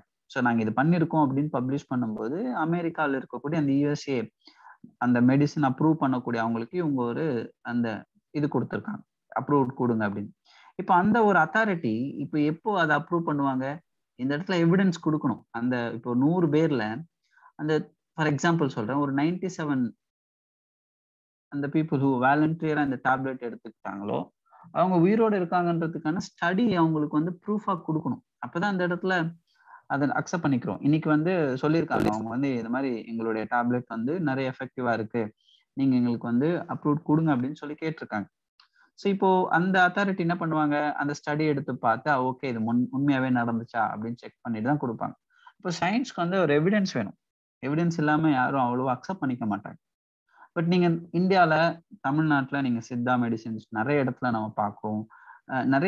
நிறைய பேர் வந்து அது ஏன் ஆந்திரால கூட நீங்க கேள்விப்பட்டிருப்பீங்க, ஒரு மெடிசன் வந்து குணமாகிறது அப்படின்றதெல்லாம் நீங்க கேள்விப்பட்டிருப்பீங்க. பட் அது ஆல் இந்தியா ஆல் ஓவர் வேர்ல்டுல அதை அக்செப்ட் பண்ணிப்பாங்களா அப்படின்னு கேட்டீங்கன்னா கிடையாது. மடகாஸ்கர் அப்படின்னு ஒரு ஆப்பிரிக்கன் கண்ட்ரி இருக்கு. அந்த இடத்துல அங்க ட்ரெடிஷ்னல் பீப்புள்ஸ் வந்து அங்க இருக்கக்கூடிய அந்த ட்ரைபல் பீப்புள் அதே மாதிரி ஒரு மெடிசனை கண்டுபிடிச்சாங்க அவங்களுக்கு. ஸோ அதுவும் வந்து கண்ட்ரோல் பண்றது அப்படின்னு பார்த்தோம்.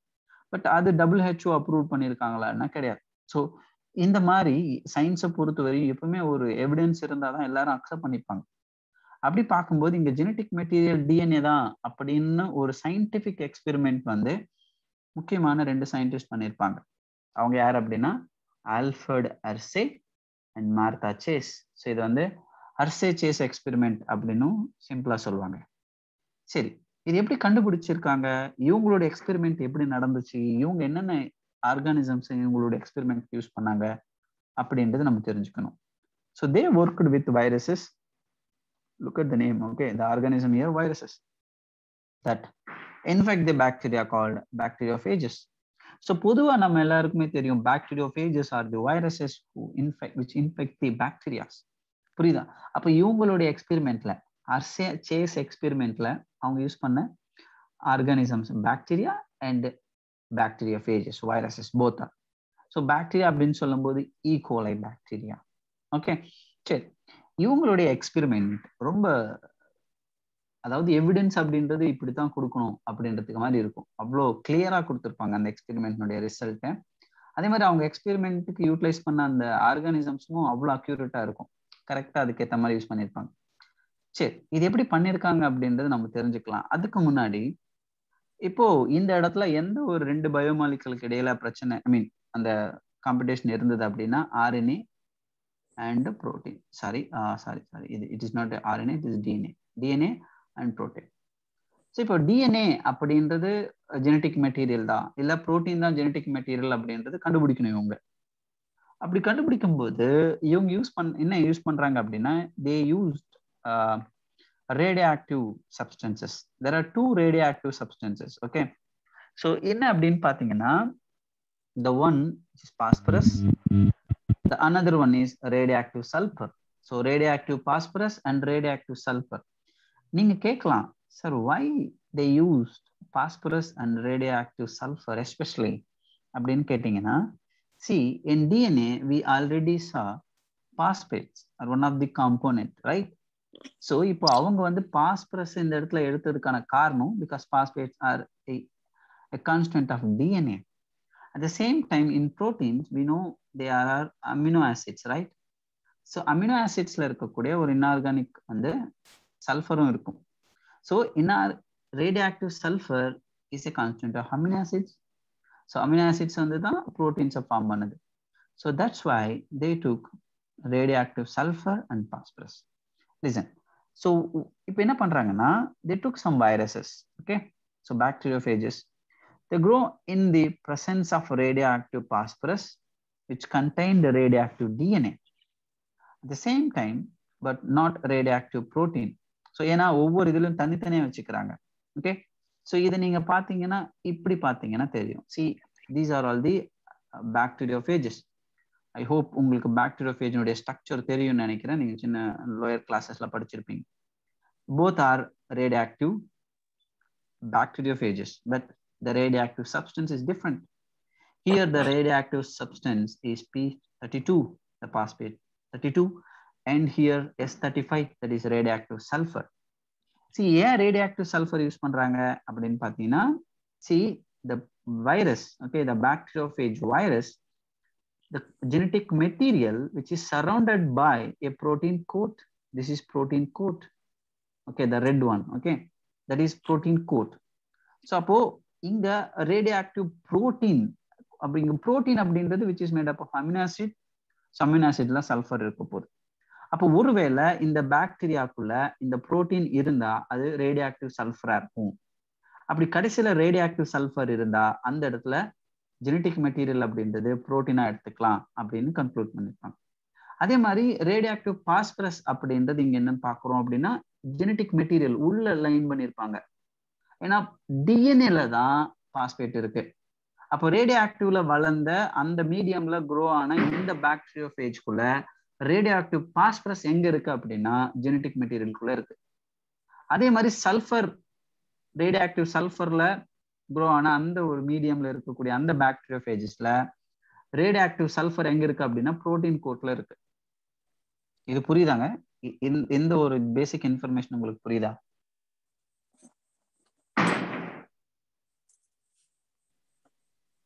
Hello sir, once again explain பண்ணுங்க சார். சி சிம்பிள்மா, இப்போ உங்களுக்கு எங்க டவுட் இருக்கு அது மட்டும் சொல்லுங்க. சி நான் क्वेश्चन கேக்குறேன், கரெக்டா சொல்லுங்க. அவங்க ஏன் ரேடியோ ஆக்டிவ் பாஸ்பரஸையோ ரேடியோ ஆக்டிவ் சல்ஃபரையும் யூஸ் பண்ணியிருக்காங்கன்னு சொன்னேன். அது புரியுதா? ஓகே. ஏன் radio active phosphorus? Because phosphorus is a constant of DNA. அப்போ ரேடியோ ஆக்டிவ் பாஸ்பரஸ் டிஎன்ஏல இருந்து அந்த டிஎன்ஏ பாக்டீரியோஃபேஜ்குள்ள இருந்தா அப்ப அந்த ஜெனட்டிக் இன்ஃபர்மேஷன் அப்படின்றது ஜெனட்டிக் மெட்டீரியல் அப்படின்றது டிஎன்ஏவா எடுத்துக்கலாம் அப்படின்றதுக்காக பாஸ்பரஸ் யூஸ் பண்ணியிருப்பாங்க. அதே மாதிரி சல்ஃபர் ஏன் யூஸ் பண்ணியிருக்காங்கன்னா ஒருவேளை புரோட்டீன் ஜெனட்டிக் மெட்டீரியலா இருந்தா கண்டிப்பா அது பாக்டீரியாக்குள்ள அந்த ரேடியோ ஆக்டிவ் சல்ஃபர் இருக்கும். அப்படி இருந்தா அது வந்து ரேடியோ ஆக்டிவ் சல்ஃபரா இருக்கும். ஐ மீன் அந்த இடத்துல ஜெனட்டிக் மெட்டீரியல் அப்படின்றது ஒரு நிமிஷம்.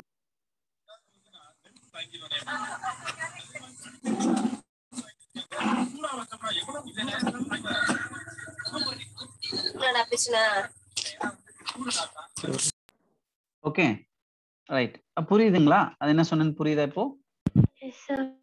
ஓகே. இப்போ இந்த ரெண்டு பாக்டீரியோஃபேஜஸ்மே வந்து டிஃப்ரெண்ட் மீடியம்ல வந்து வளர்த்துருக்காங்க, கரெக்டா?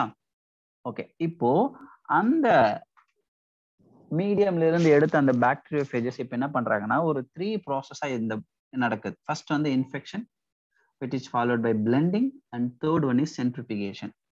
So in infection என்ன நடக்கும்? பொதுவா நீங்க எந்த ஒரு பேத்தோஜன் ஒரு ஆர்கானிசம்ல டிசீஸை வந்து கொடுக்கணும் இல்லை இன்ஃபெக்ட் பண்ணணும் அப்படின்னா அதனுடைய ஜெனட்டிக் மெட்டீரியலை தான் இன்செர்ட் பண்ணும். ஸோ இப்போ இங்க ரேடியோ ஆக்டிவ் சல்ஃபர் இருக்கக்கூடிய அந்த பாக்டீரியா பேஜும் ரேடியோ ஆக்டிவ் பாஸ்பரஸ் இருக்கக்கூடிய அந்த பாக்டீரியா பேஜும் ரெண்டு பாக்டீரியோ ஈகோலையா வந்து இன்ஃபெக்ட் பண்ணுது. ஸோ நமக்கு எல்லாருக்கும் தெரியும் இங்க வந்து ரெண்டுத்துலயுமே ஜெனட்டிக் மெட்டீரியல் தான் உள்ள வருது. நீங்க பாத்தீங்கன்னா தெரியும் ரெண்டுத்துலயுமே ஜெனட்டிக் மெட்டீரியல் தான். பட் நீங்க இந்த லெஃப்ட் சைட்ல பார்க்கக்கூடிய எந்த ஒரு ரிசல்ட்ல பிளெண்டிங் சென்ட்ரிஃபிகேஷன் நடந்ததுக்கு அப்புறம் ஃபைனலா நீங்க பார்க்கக்கூடிய இந்த இடத்துல நோ ரேடியோ ஆக்டிவ் சல்ஃபர். ஏன்னா புரோட்டீன்ல தான் ரேடியோ ஆக்டிவ் சல்ஃபர் இருக்கு, புரோட்டீன் உள்ள வரவே இல்லை, இன்ஃபெக்ட் பண்ணவே இல்லை. ஸோ அப்போ கண்டிப்பா இந்த இடத்துல ரேடியோ ஆக்டிவ் சல்ஃபர் அப்படின்றது இல்லாததால protein is not a genetic material. அதே மாதிரி இந்த இடத்துல பார்க்கும்போது அவங்க என்ன பண்றாங்க, radio active phosphorus detected in the bacterial cells, which means அப்போ இந்த இடத்துல கண்டிப்பா என்ன இருக்கு, பாஸ்பரஸ் இருக்கு. அப்போ கண்டிப்பா டிஎன்ஏ தான் ஜெனட்டிக் மெட்டீரியலா இருக்கணும் அப்படின்னு கன்க்ளூட் பண்ணிருப்பாங்க. ரொம்ப சிம்பிளான எக்ஸ்பெரிமெண்ட் தான்.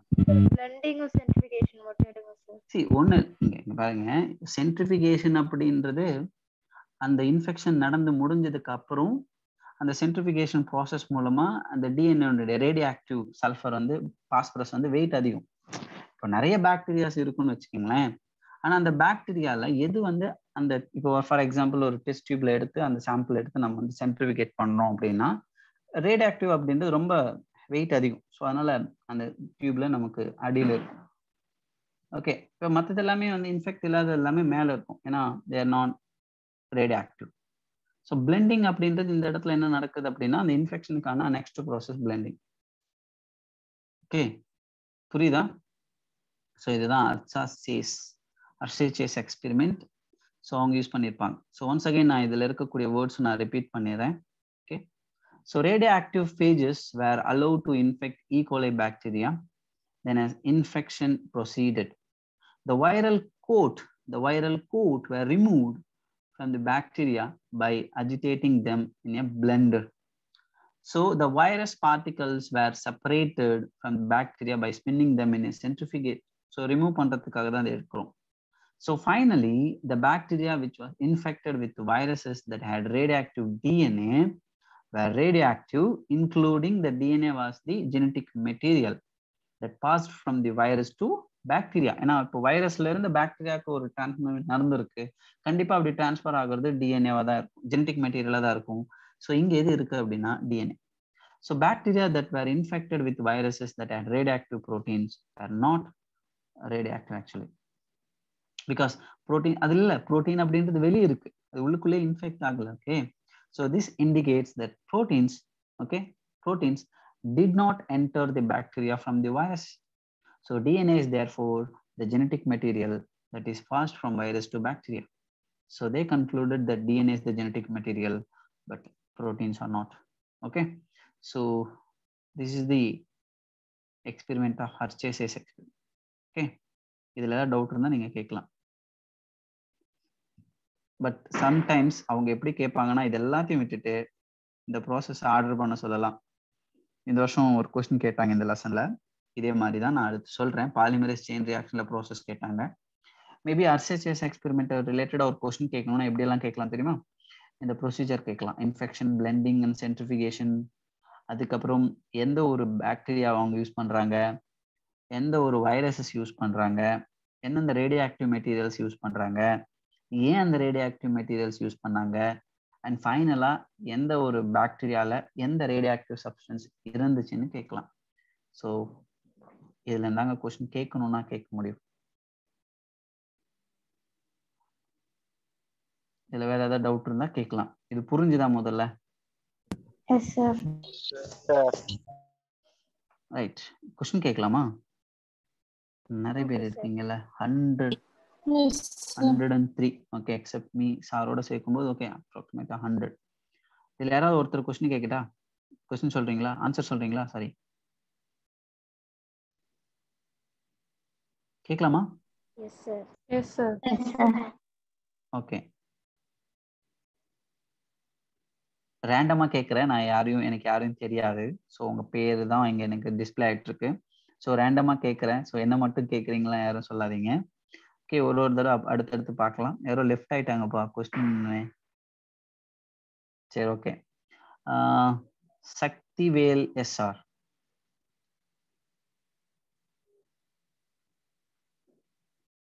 Sakthivel,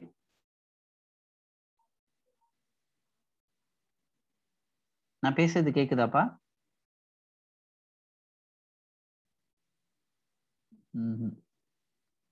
Lokesh. Yes sir. Lokesh, thank you Lokesh. Okay, உங்களை கொஸ்டின் கேட்கலாமா? Yes sir. Okay, why they use radioactive sulfur? Sir, because of proteins and DNA. Proteins? It contains sulfur amino acids. Proteins contain sulfur, right? Okay, good. Right. Okay, வேற யாராவது கேட்கலாமா? Gayathri K.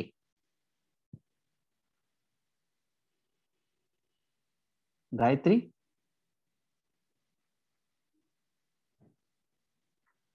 Harini Saravanan. Okay,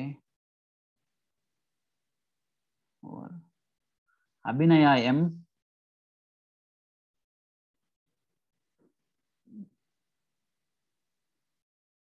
அஃப்லின் Jisha. என்னங்க யாரும் லைன்ல இல்லையா? கிளாஸ்ல இல்லையா? அக்ஷயா. Hello Abdul sir. யாருங்க பேர் சொல்லுங்க? Abdul Wadood. Very good Abdul. So நான் உங்களுக்கு கொஸ்டின் கேட்கலாமா? இதே எக்ஸ்பெரிமெண்ட். ஓகே, சிம்பிளா தான் கேட்பேன், ரொம்ப சிம்பிளான கொஸ்டின் தான். ஸோ என்ன ஆர்கானிசம்ஸ் யூஸ் பண்ணாங்க இந்த எக்ஸ்பெரிமெண்ட்ல? அவங்க 2 மைக்ரோப்ஸ் யூஸ் பண்ணிருப்பாங்க. அதனுடைய பேர் சொல்ல முடியுமா? T4 bacteriophage. T4, okay. E. coli. Very good. ஓகேங்க, ரைட். ஸோ இப்போ நம்ம அடுத்த டாபிக் போகலாம். இதுல யாருக்காவது டவுட் இருந்தா கேளுங்களேன். Any doubts? No sir. Clear. Okay, அத்தனை பேர் கொஸ்டின் கேட்டேன், யாருமே இருக்கீங்கன்னு கூட சொல்லல.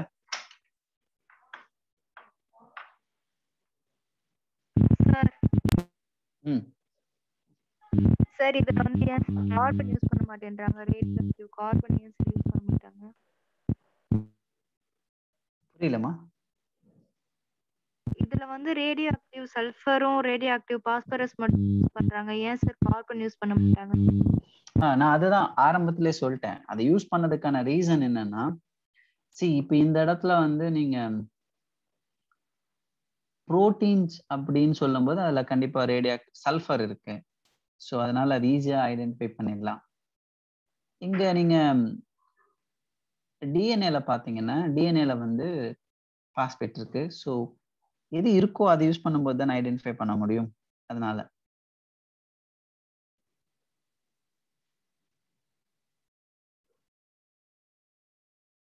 கிளியர். எக்ஸ்பெரிமெண்ட்னுடைய ஆரம்பத்தை சொல்லும் போதே நான் ஏன் சல்ஃபரையும் பாஸ்பேட்டையும் யூஸ் பண்ணாங்கன்னு சொல்லிட்டேன்.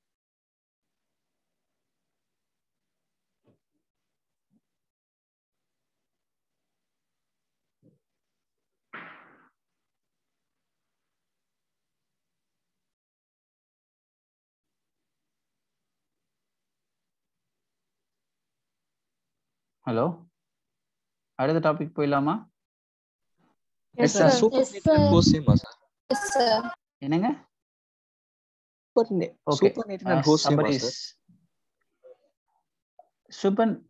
நெட் ஹாஸ்டா சேம்னு கேக்குறீங்க. ஆமாங்க. Thank you, sir.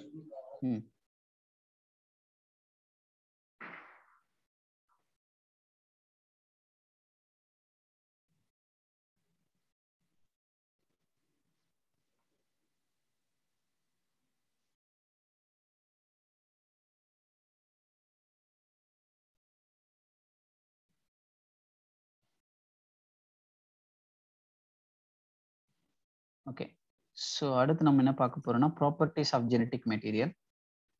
ஸோ இப்போ இந்த இடத்துல ஜெனட்டிக் மெட்டீரியல் இந்த ஹர்ஷே-சேஸ் எக்ஸ்பெரிமெண்ட்டுக்கு அப்புறம் ஒரு டவுட் கிளியர் ஆயிடுச்சு. ஓகே, ஜெனட்டிக் மெட்டீரியல் நம்ம டிஎன்ஏ ஜெனட்டிக் மெட்டீரியல் ஆட் பண்ணிக்கலாம் அப்படின்னு. பட் அதே நேரத்தில் சில வைரஸஸ் கூட ஆர்என்ஏ வந்து ஜெனட்டிக் மெட்டீரியலாக இருக்கும். இங்கே பாருங்க, in some viruses RNA is the genetic material. என்னென்ன எக்ஸாம்பிள் கொடுத்துருக்காங்க?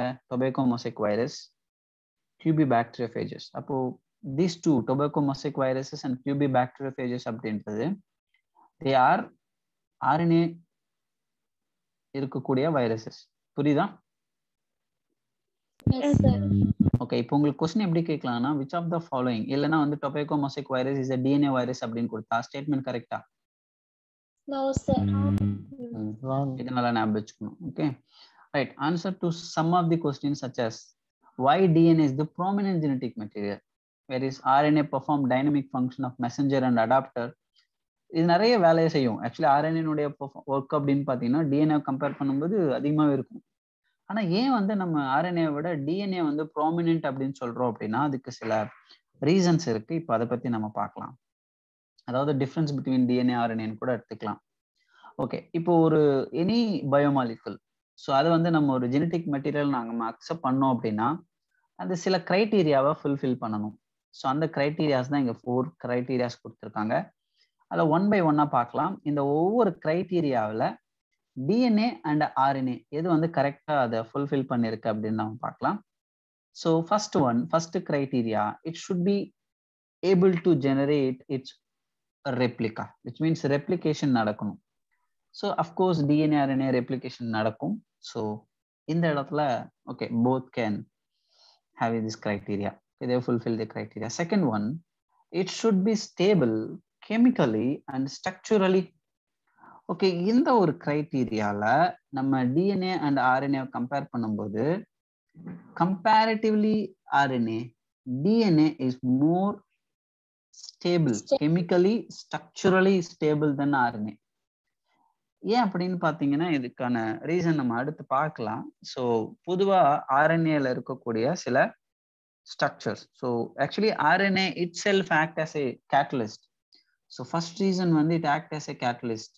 ஃபர்ஸ்ட் ஒன், எப்பவுமே ஒரு கேட்டலிஸ்ட் வந்து கண்டிப்பாக அந்த ரியாக்ஷன் இன்வால்வ் ஆகும்போது தன்னுடைய ஸ்ட்ரக்சர் அதை இழந்துரும்.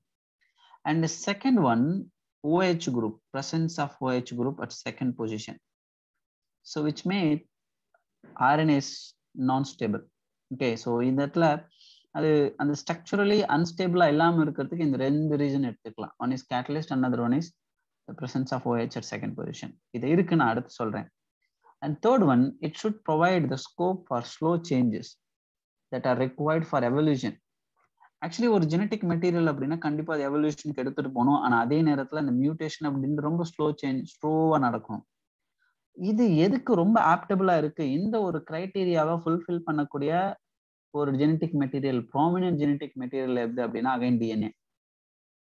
ஏன் அப்படின்னு பாத்தீங்கன்னா ஒண்ணும் இல்லை, இப்போ நமக்கு ரீசெண்டா நடக்கக்கூடிய அந்த ஈவெண்ட்ஸை நீங்க எடுத்துக்கோங்களேன். ஃபார் எக்ஸாம்பிள் நான் ஆல்ரெடி சொல்லியிருக்கேன், 2015ல ஐ திங்க் எபோலான்னு நினைக்கிறேன், எபோலா வைரஸ். ஓகே, 2016 and 17ல ஜீகா. ஓகே, அண்ட் 2018ல Nipah.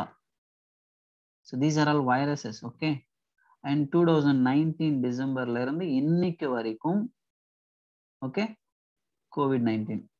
Correct.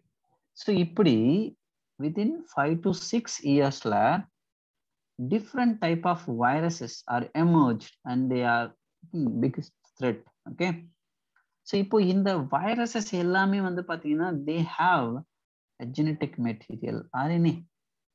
so they are mutated. actually இப்போ COVID-19 வந்து பாத்தீங்கன்னா 2003ல SARS அப்படின்னு சொல்லிட்டு இருந்தோம். அதனுடைய மியூட்டேட்டட் ஃபார்ம் தான் இப்போ COVID-19 அப்படின்னு சொல்றாங்க. அப்போ ஜெனட்டிக்கலி இங்க என்ன ஆகுது அப்படின்னா they are mutated. ஈவன் நீங்க இப்ப எடுத்துக்கோங்க, COVID-19ல இப்போ எத்தனை டைப் இருக்குன்னு ரிசர்ச்சர்ஸ்க்கே பெரிய டவுட். ஓகே, ஒரு வருஷத்துக்கு முன்னாடி நம்ம கேட்டகரைஸ் பண்ணோம் ஆல்பா, பீட்டா, டெல்டா அப்படின்னு. இன்னைக்கு இந்த டெல்டாவிலேயே நியூ வேரியேஷன்ஸ் வந்துடுச்சு. இந்தியாவிலே வந்து பாத்தீங்கன்னா இப்போ பெங்களூர்ல 2-3 இடத்துல கண்டுபிடிச்சிருக்காங்க, identified the different forms of delta. நீங்க ஆரம்பத்துல 2019ல சைனால ஊஹான்ல ஃபார்ம் ஆன அந்த ஒரு கொரோனா வைரஸ்னுடைய structure within 2 years it is mutated in many types. Okay, various countries, the country people found a different type of varieties. Even this is not a country, even WHO identified this mutation form. Okay, mutant கண்டுபிடிச்சிருக்காங்க. அப்போ இந்த மாதிரி ஒரு short period of டைம்ல தன்னை அடிக்கடி மாத்திக்க முடியும் அப்படின்னா அது RNA வைரஸால முடியும். ஏன்? Because it is less stable. So எப்போ ஒரு ஜெனட்டிக் மெட்டீரியல் தொடர்ந்து நியூ ஃபார்ம்ஸ் ஃபார்ம் ஆயிட்டு இருக்கு அப்படின்னா அதனுடைய ஜெனட்டிக் மெட்டீரியல் ஸ்டேபிளா இல்லை. புரியுதா? இப்போ நீங்க ஒண்ணும் இல்லை, ஹியூமன்ஸ் எடுத்துக்கோங்க. ஓகே, ஹியூமன்ஸ்னுடைய அந்த எவல்யூஷன் இட்ஸ் லாட், இது வந்து ரொம்ப வருஷங்களுக்கு முன்னாடி நடந்துட்டு இருக்கு. ஓகே, பட் நீங்க ஒரு இப்போ நம்ம வந்து சிவிலைசேஷன் அப்படின்றத எடுத்துக்கோங்களேன். ஸோ ஹியூமனுடைய சிவிலைசேஷன் அப்படின்றது ஆல்மோஸ்ட் இப்போ நமக்கு தெரியும், நம்மளுடைய அந்த நான் அப்ராக்சிமேட்டா சொல்றேங்க, எக்ஸாக்டா சொல்லலை. ஸோ ஒரு 4 to 5 centuries. ஓகே, இது கூட இல்லை, ஒரு 4000-5000 வருஷம் எடுத்துக்கலாம். ஓகே, இந்த 4000-5000 வருஷம் இது கூட இல்லைன்னா கரெக்ட் கடந்த ஒரு 3000 years எடுத்துக்கோங்களேன். 3000 years அப்படின்றது சாதாரணம் கிடையாது, அதுவும் ஒரு லாங் பீரியட் தான். இந்த 3000 years-ஆ மேன்கைண்ட் அப்படின்றது இப்படித்தானே இருக்கும். நம்மள ஏதாவது கேரக்டர்ஸ் சேஞ்ச் ஆயிருக்கா, இல்ல நம்ம கிட்ட இருந்து ஒரு நியூ ஸ்பீசிஸ் வந்து ஃபார்ம் ஆயிருக்கா? அந்த மாதிரி ஏதாவது ஃபார்ம் ஆயிருக்கா? இல்ல No, sir. இல்ல correct. Because so we are made up of DNA, so which is more stabler than RNA. So நீங்க நாட் ஒன்லி ஹியூமனுடைய எவல்யூஷன் அப்படின்றது லாட் ஆஃப் டைம். இது நான் சொல்ற அளவுக்குலாம் ஈஸி கிடையாது, இது ரொம்ப கஷ்டம் நம்ம டிட்டர்மைன் பண்றது. பட் நீங்க சில ஆர்கானிசம்ஸ்ல அந்த ஸ்லோ சேஞ்சஸ் நடந்துட்டு இருக்கு, ஆனா அது ரொம்ப ரொம்ப ஸ்லோவா நடந்திருக்கு. அதனால தான் we have பயோடைவர்சிட்டி. ஸோ இந்த அளவுக்கு ஸ்பீசியேஷன் இருக்கு அப்படின்னா காரணம் எவல்யூஷன் நடந்திருக்கு, டிஎன்ஏ வந்து சேஞ்ச் ஆயிருக்கு. பட் எப்படின்னா ரொம்ப ரொம்ப ஸ்லோவா. இது எப்போ சடனா நடக்குதோ அதான் நம்ம என்ன சொல்றோம், மியூட்டேஷன் அப்படின்னு சொல்றோம். ஓகே, அப்ப மியூட்டேஷன் ரேட் டிஎன்ஏவை கம்பேர் பண்ணும்போது RNA ஃபாஸ்டா இருக்கு. அப்ப இந்த ஒரு கேரக்டரை நம்ம வச்சு பார்க்கும்போது RNA is less stabler than DNA. இந்த கான்செப்ட் புரியுதுங்க? நான் எக்ஸ்பிளைன் பண்ணது புரியுதா இப்போ? Yes, sir. Yes, sir. Okay, so இன்னைக்கு கூட நியூஸ் பேப்பர்ல சொல்லியிருந்தாங்க, ஹரியானா சம் ஸ்டேட் எனக்கு தெரியல, பட் ஜீகா வைரஸ் வந்து இப்போ ஐடென்டிஃபை பண்ணிட்டு இருக்காங்க.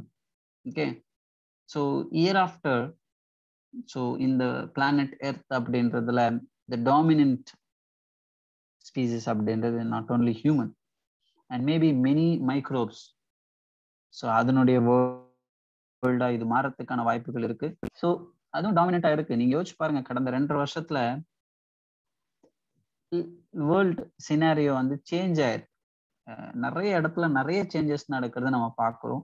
நிறைய பேருடைய வாழ்க்கை முறைன்றது இந்த இடத்துல மாறி இருக்கு. நிறைய உயிர்கள் இழந்து இருக்கும். ஸோ இந்த மாதிரியான பேண்டமிக் உலகத்துல இதுக்கு முன்னாடி நடந்திருக்கா அப்படின்னா நடந்திருக்கு. ஸோ இதை நம்ம கண்ட்ரோல் பண்ணிடுவோம். COVID-19 இன்னைக்கு நம்ம பார்த்தோம். இப்போதான் நான் சொன்னேன், ஒரு டேப்லெட் கண்டுபிடிச்சிருக்காங்க.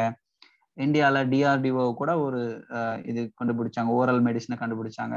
ஸோ இன்னொரு 1 or 2 yearsல நார்மலா ஃபீவர் வந்தா நம்ம எப்படி நார்மல் கோல்டு வந்தா எப்படி நம்ம ஒரு டேப்லெட் எடுத்துக்கிட்டு அப்படியே போயிடுறோமோ அந்த மாதிரி கொரோனா வைரஸும் போயிடும். பட் அதோட நிக்குமான்னா நம்ம அது மட்டும் சொல்ல முடியாது. கோவிட் மாதிரியான ஒரு வைரஸ் வந்து மறுபடியும் உருவாகாதுன்னு நம்ம சொல்ல முடியாது. Due to climate change. Okay, so environmental conditions change ஆயிட்டு இருக்கு. ஸோ அதனால நியூ வைரஸஸ் வரலாம். இன்னொரு முக்கியமான ஒரு விஷயம் சொல்றாங்க, climate change is the primary force, okay, the driving force to form new viruses அப்படின்னு சொல்றாங்க. இன்னைக்கு உலகத்துல நிறைய இடத்துல நம்ம கேள்விப்படுறோம், நிறைய சம்மிட்ஸ் நடக்குது, நிறைய ஈவெண்ட்ஸ் நடக்குது to stop and to control the climate change. But ஆனா அது பெரிய அளவுல எடுத்து போல. ஏன்னா இதை பத்தின ஒரு பேசிக் ஐடியான்றது ஈச் அண்ட் எவ்ரி பீப்புள் போய் சேரணும். பட் அதுக்குள்ள அவ்வளோ ஈஸி கிடையாது அந்த ஒரு கான்செப்ட் எடுத்துன்னு போயிட்டு எல்லாருக்கிட்டையும் சேர்க்கிறது. நிறைய பேருக்கு நீங்க யோசிச்சு பாருங்க, இன்னைக்கு இருக்கக்கூடிய உலகத்துல நிறைய எல்லாருக்குமே கிளைமேட் சேஞ்சுன்னு என்னன்னு தெரிஞ்சிருமா, பயோடைவர்சிட்டினா என்னன்னு தெரியுமா? இதெல்லாம் அங்க போய் சேரத்துக்கே பல வருஷம் ஆகும். ஓகே, ஸோ அதனால வந்து இந்த இடத்துல நம்ம பிளானட் எர்த்ல ஓகே நம்ம வாழ்றதுக்கான ஒரு வாய்ப்பு வந்து எப்படி அடுத்த தலைமுறைக்கு கொடுக்க போறோம் அப்படின்றதுல இன்னைக்கு இருக்கிறவங்களுக்கு அந்த பொறுப்பு இருக்கு, இந்த ரெஸ்பான்சிபிலிட்டிஸ் இருக்கு. ஸோ கிளைமேட் சேஞ்ச் சார், அப்போ கிளைமேட் சேஞ்ச் தான் இதுக்கு முக்கியமான காரணமானு கேட்டிங்கன்னா அது மட்டும் இல்லை, ஒன் ஆஃப் தி ரீசன் அப்படின்னு எடுத்துக்கலாம். இப்போ நமக்கு எல்லாருக்கும் தெரியும், ஊஹான்ல தான் இந்த வைரஸ் வந்து ஸ்ப்ரெட் ஆச்சுன்னு சொல்றோம். ஸோ அதனுடைய ஆரிஜினேஷன் பத்தி நிறைய டவுட்ஸ் இருக்குன்னு வச்சுக்கோங்க, நிறைய இதெல்லாம் கொடுத்துட்டு இருக்காங்க, அதை பத்திலாம் தேவையில்லை. பட் அங்க ஆரிஜின் ஆனதுக்கு ஒரு ரீசன் என்ன சொல்றாங்க அப்படின்னா, ஸோ இது எதுல இருந்து பரவி இருக்கு, பேட்ஸ், கரெக்டா? ஸோ அதான் சொல்றாங்க, இதுல இது வந்து ஒரு ஜூனாட்டிக் பேட்ஸ் கிட்ட இருந்து ஹியூமன்ஸ்க்கு வந்ததாகவும் ஹியூமன்ஸ்ல இருந்து ஹியூமன்ஸ்க்கு ஸ்ப்ரெட் ஆகுனதாகவும் நம்ம கேள்விப்படுறோம். ஏன் ஊஹான்ல இந்த பேட்ஸ் அதிகமாகுது அப்படின்னா கிளைமேட் சேஞ்ச். அது இயர்லேயரா இருந்த இடத்துல இருந்து கிளைமேட் சேஞ்ச் காரணமா ரொம்ப அதிகம், அந்த ஹீட் அதிகமாகுது. அதனால என்ன ஆகுதுன்னா, இப்போ சர்வைவலுக்காக என்ன ஆகுதுன்னா அந்த பேட்ஸ் வந்து சதர்ன் ஸ்டேட்ஸ், சைனானுடைய சதர்ன் ஸ்டேட்ஸ், அதாவது ஊஹான் மாதிரியான ஸ்டேட்ஸ்க்கு வருது. அப்படி வரும்போது என்ன ஆகுதுன்னா, the distance between the bats and humans are reduced. அப்போ என்ன பண்றோம், ஹியூமன்ஸ் வந்து we have contact with bats directly. So events அதிகமாக நடக்கும்போது என்ன ஆகுதுன்னா, there is a chance for transferring the microorganisms from animals to humans. So இது ஒரு இன்ஃபர்மேஷனை சொல்றாங்க. Okay, it is not my own words. Okay, நானும் சில ரிசர்ச் பேப்பர்ல தான் படிச்சு தான் சொல்றேன். நான் படிக்கும்போது வந்த ஒரு விஷயம் தான். ஸோ அப்போ இந்த இடத்துல கிளைமேட் சேஞ்ச் அப்படின்றது ஒரு இம்பார்ட்டன்டான ஒரு ரீசனா இருக்கும்போது அதுல ஒவ்வொருத்தருடைய ரெஸ்பான்சிபிலிட்டியும் இருக்கு. இந்த கிளைமேட் சேஞ்ச் ஆகாம நம்ம எப்படி தடுக்கிறது அப்படின்றது, குளோபல் வார்மிங் இல்லாம தடுக்கிறது எப்படி அப்படின்றது தெரிஞ்சுக்கணும். ஓகே, ஸோ இதெல்லாமே நம்ம ஜென்ரலா போயிட்டு இருக்கு. So back to the subject. Okay, so இப்போ நான் சொன்ன ஒவ்வொரு கிரைட்டீரியாவும் நம்ம பார்க்குறோம். லாஸ்ட் கிரைட்டீரியா வந்து என்னன்னா, it should be able to express itself in the form of Mendelian character. So இந்த கேரக்டர் எக்ஸ்பிரஸ் ஆகணும்ல. ஸோ இந்த ஒரு கிரைட்டீரியா வந்து போத் டிஎன்ஏ ஆர்என்ஏ வந்து இது பண்ணும். இப்போ இதுல நீங்க பார்க்கும்போது எல்லா கிரைட்டீரியாவுமே ரெண்டுமே ஓரளவுக்கு கம்ப்ளீட் பண்ணும். பட் இதுல எது வந்து ப்ராமினென்ட் அப்படின்னா நம்ம டிஎன்ஏ தான் எடுத்துக்கிறோம். Okay, listen. ஸோ இப்போ நான் சொன்னதை அப்படியே இங்க வந்து சம்மரியா கொடுத்துருப்பாங்க. இது நம்ம 1 by 1 பார்க்கலாம். Listen. If one examine each requirements 1 by 1, because of rule of base pairing and complementarity, both the nucleic acids have the ability to direct their duplication, which means na first sonna mari it should be replicate. Both DNA RNA they can replicate themselves. Okay, right. But இந்த இடத்துல proteins replicate ஆகுமான்னு கேட்டா கண்டிப்பா no, right? So அப்போ இந்த இடத்துல நம்ம proteins வந்து ஃபர்ஸ்ட் கிரைட்டீரியாவை ஃபுல்ஃபில் பண்ணவே பண்ணாது. ஸோ அதனால நம்ம புரோட்டீன்ஸை இந்த ஒரு ரேஸ்ல இருந்தே ரிமூவ் பண்ணிடலாம். ஸோ புரோட்டீன்ஸ் வந்து ஜெனட்டிக் மெட்டீரியலா இருக்கிறதுக்கான வாய்ப்பே இல்லைன்றதை நம்ம ரிமூவ் பண்ணிடலாம். Next, the genetic material should be stable enough not to change with the different stages of life cycle, age, or with change in physiology of the organism. Stability as one of the property of genetic material was very evident in Griffith. ஏன்னா இப்போ நீங்க Griffith எக்ஸ்பெரிமெண்ட்ல நம்ம பார்க்கிறோம், heat killed bacteria வந்து they did not destroy some of the property of genetic material. So அப்போ இந்த இடத்துல அந்த ஒரு மாறக்கூடாது, அது அப்படியே இருக்கணும். ஓகே, இன்னொரு ரீசன் சொல்றாங்க பாருங்க. Further, the second prime of OH group present at every nucleotide in RNA is a reactive group. நல்லா புரிஞ்சுக்குங்க, இட்ஸ் வெரி இம்பார்ட்டன்ட். யாரும் அன்மியூட் பண்ணிருக்கீங்கன்னு நினைக்கிறேன். யாருங்க? Thank you. Okay, see, OH group இருக்கு, RNA ல OH group அப்படின்றது it's a reactive group and makes RNA liable and easily degradable. So நம்ம எல்லாரும் படிச்சோம் கொரோனானுடைய அந்த ஸ்பைக் ப்ரோட்டீன்ஸ் இருக்கு இல்லையா, அந்த ஸ்பைக் ப்ரோட்டீன் தான் இன்ஃபெக்ஷனுக்கு ரொம்ப முக்கியமான காரணம்னு தான் படிச்சோம். இப்போ இந்த வைரஸ்னுடைய மியூட்டேஷன் அப்படின்றது எப்படி தெரியுமா நடக்குது? கம்ப்ளீட்டா மியூட்டேட் ஆகல, 100% அதுல மியூட்டேஷன் நடக்கல. இந்த புரோட்டீனுடைய ஸ்ட்ரக்சர் இருக்குல்ல, அதுல 20 to 30% தான் சேஞ்சஸ் நடக்குது. அப்போ அந்த புரோட்டீன் இந்த புரோட்டீனோட பைண்ட் ஆகிதான் நம்ம யூஸ் பண்றோம். இப்போ வேக்சின் யூஸ் பண்றோம், கொரோனாவுக்கு வேக்சின் யூஸ் பண்றோம். அந்த வேக்சின் இந்த புரோட்டீனை கோட் பண்ணி தான் ப்ரொடியூஸ் பண்ணியிருக்காங்க. அப்ப இந்த வேக்சின் இந்த புரோட்டீன் மாறுதுன்னு வச்சுக்கோங்க, அந்த ஸ்ட்ரக்சரை மாத்தி மியூட்டேட் ஆகும்போது வேக்சினுடைய எஃபிஷியன்சி இருக்கு இல்லையா, எஃபிகேசின்னு சொல்லுவோம், அதனுடைய லெவல் வந்து என்ன ஆகும்? லோ ஆகும். ஓகே, இப்போ ரீசெண்டா ஒரு ஸ்டடி வந்துச்சு, அதுல என்ன சொல்லியிருக்காங்கன்னா, இப்போ வேக்சின் போடுறாங்கல்ல, இப்போ வேக்சின் போடுறவங்கள ஃப்ரெஷ்ஷா, அதாவது எப்படின்னா அவங்களுக்கு நோ கோவிட் இன்ஃபெக்ஷன், அது வரையும் அவங்க COVID-19 இன்ஃபெக்ஷனே வந்ததில்லை, டைரக்டா வேக்சின் போடுறாங்க. இவங்களுக்கு இப்போ ஆன்டிபாடி ப்ரொடியூஸ் ஆயிடும், விச் மீன்ஸ் அவங்க பாடியில இம்யூனிட்டி ஜென்ரேட் ஆயிடும். அதே நேரத்துல இப்போ ஆல்ரெடி ஒரு தடவை இன்ஃபெக்ட் ஆயிருப்பாங்க அவங்க, ஓகே, அவங்களுக்கு ஆல்ரெடி கொரோனா வைரஸ்னால இன்ஃபெக்ஷன் வந்திருக்கும், அவங்களும் வேக்சின் போடுவாங்க இல்லையா, அவங்களும் வேக்சின் போடுவாங்க. இப்போ இதுல யாருடைய ஆன்டிபாடிஸ் வந்து ரொம்ப நாளைக்கு இருக்கும் அப்படின்னு பாத்தீங்கன்னா, யாரெல்லாம் ஆல்ரெடி இன்ஃபெக்ட் ஆனதுக்கு அப்புறம் வேக்சின் போட்டிருக்காங்களோ அவங்களுடைய அந்த ஆன்டிபாடியினுடைய அந்த ப்ரொலாங்டு பேஸ் அப்படின்றது அதிகம், கம்பேரிட்டிவ்லி இன்ஃபெக்டே ஆகாம டைரக்டா வேக்சின் போட்டவங்களை விட. இது நான் சொல்லலைங்க, இந்த சண்டே எல்லாமே இதுக்கு முன்னாடி சண்டே ஹிந்து நியூஸ் பேப்பர்ல ஒரு சயின்ஸ் அண்ட் டெக்னாலஜின்னு ஒரு ஆர்டிக்கல் வரும், அதுல போட்டிருந்தாங்க. அந்த இம்யூனிட்டி கூட ஒரு நேம் கொடுத்திருந்தாங்க, ஐ ஃபர்காட்.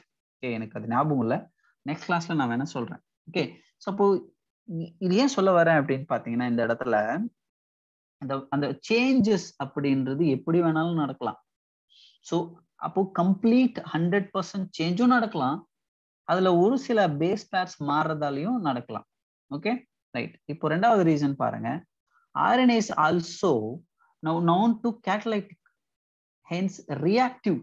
ஸோ ரியாக்டிவ் இருக்கும்போது அது கண்டிப்பா அதனுடைய ஸ்ட்ரக்சர் வந்து ஸ்டேபிளா இருக்காது. So DNA chemically is less reactive and structurally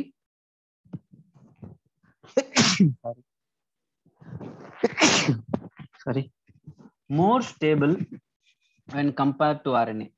Okay, so therefore among two nucleic acids DNA is better genetic material. See, inga better அப்படினு சொல்லிருக்காங்க, it is only a genetic material அப்படிலாம் சொல்லல. Okay, right. அதே மாதிரி இன்னொரு விஷயம் சொல்லிருப்பாங்க, in fact the presence of thymine at place of uracil also confers the additional stability to DNA.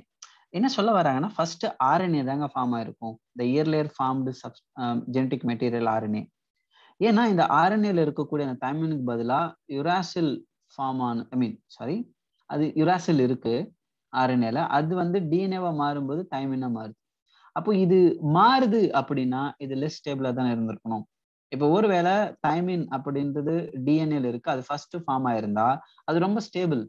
அப்போ DNAல RNA ஃபார்ம் ஆயிருக்கு, அல்ல RNAக்கு அப்புறம் DNA, இது இந்த கான்ஃபிளிக்ட்ல RNA தான் ஃபர்ஸ்ட் ஃபார்ம் ஆயிருக்குன்னு சொல்றாங்க. Okay, right. இன்னொரு பாயிண்ட் பாருங்க, both DNA and RNA able to mutate. In fact, RNA being unstable mutate at faster rate. இப்போ நான் சொன்ன மாதிரி, consequently viruses having RNA genome and having shorter lifespan mutate and evolve faster. இந்த 3 lines இன்னைக்கு உலகத்துல நடந்துட்டு இருக்கிறத எக்ஸ்பிளைன் பண்ணுது. சிம்பிள். இந்த 3 lines தான் நீங்க தெரிஞ்சுக்கிட்டீங்கன்னா போதும். ஏன் இவ்ளோ மியூட்டேட் ஆயிட்டு இருக்கு, ஏன் இவ்ளோ ஃபார்ம்ஸ் இதுல வந்து அடுத்தடுத்து வந்துட்டு இருக்கு, இவ்ளோ த்ரெட் வந்து இந்த வேர்ல்ட்ல கொடுத்துட்டு இருக்கு அப்படின்னா காரணம் இந்த 3 லைன் தான். both are mutate of course, but ஏன்னா RNA is unstable and it can mutate at faster rate comparatively DNA. So எந்தெந்த வைரஸஸ்லாம் RNA ஜீனோம் இருக்கோ அது என்ன பண்ணிட்டு இருக்கும், அதனுடைய லைஃப் ஸ்பேன் ரொம்ப குறைவு. சரி நீங்க யோசிச்சு பாருங்க, லைஃப் ஸ்பேன்ஸ் குறைவா இருக்கும்போது அதனுடைய வாழ்நாட்கள் முடியும் போது அதால என்ன பண்ண முடியும், ஈஸியா மியூட்டேட் ஆக முடியும். ஓகே, ஸோ அதனால வந்து RNA வைரஸஸ் இன்னைக்கு இவ்வளவு நான் சொன்ன இந்த லிஸ்ட் எல்லாம் பாத்தீங்கன்னா தெரியும். எபோலா, ஜிகா, நிஃபா, இந்த மாதிரி இன்னும் நிறைய வரலாம் இல்ல வரும். சார் பயமுறுத்தாதீங்க சார், இப்படி எல்லாம் சொல்லாதீங்க அப்படின்னா நான் சொல்றது இல்லைங்க, இதெல்லாம் ரிசர்ச் சொல்லிட்டு இருக்கு. Okay right, thank you. இதோட ஏதாவது டவுட் இருந்தா கேட்கலாம் நீங்க. இப்போ நம்ம டிஸ்கஸ் பண்ணதுல ஏதாவது டவுட் இருந்தா நீங்க கேட்கலாம்.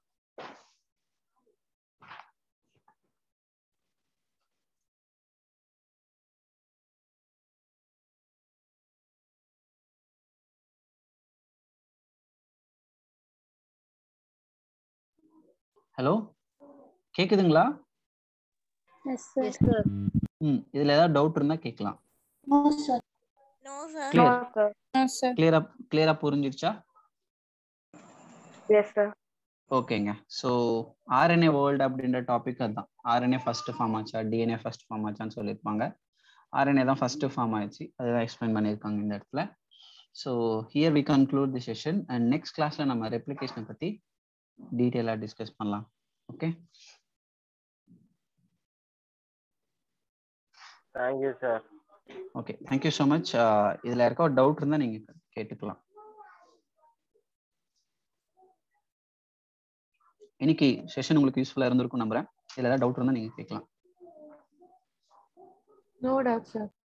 Okay, thank you. நல்லா Sir, when will we receive our book, sir? எந்த புக்கு கேட்குறீங்க? மெட்டீரியல் தான் சார். மெட்டீரியலா? ஓகே, சார் கான்டாக்ட் பண்ணுங்களேன், சார் சொல்லுவாங்க.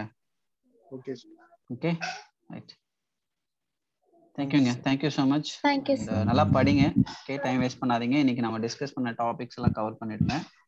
அடுத்த கிளாஸ்ல நம்ம என்னோட கண்டினியூட்டி பார்க்கலாம். Thank you. Thank you sir. Thank you, sir. Good night. Thank you, sir. Thank you, sir. Thank you.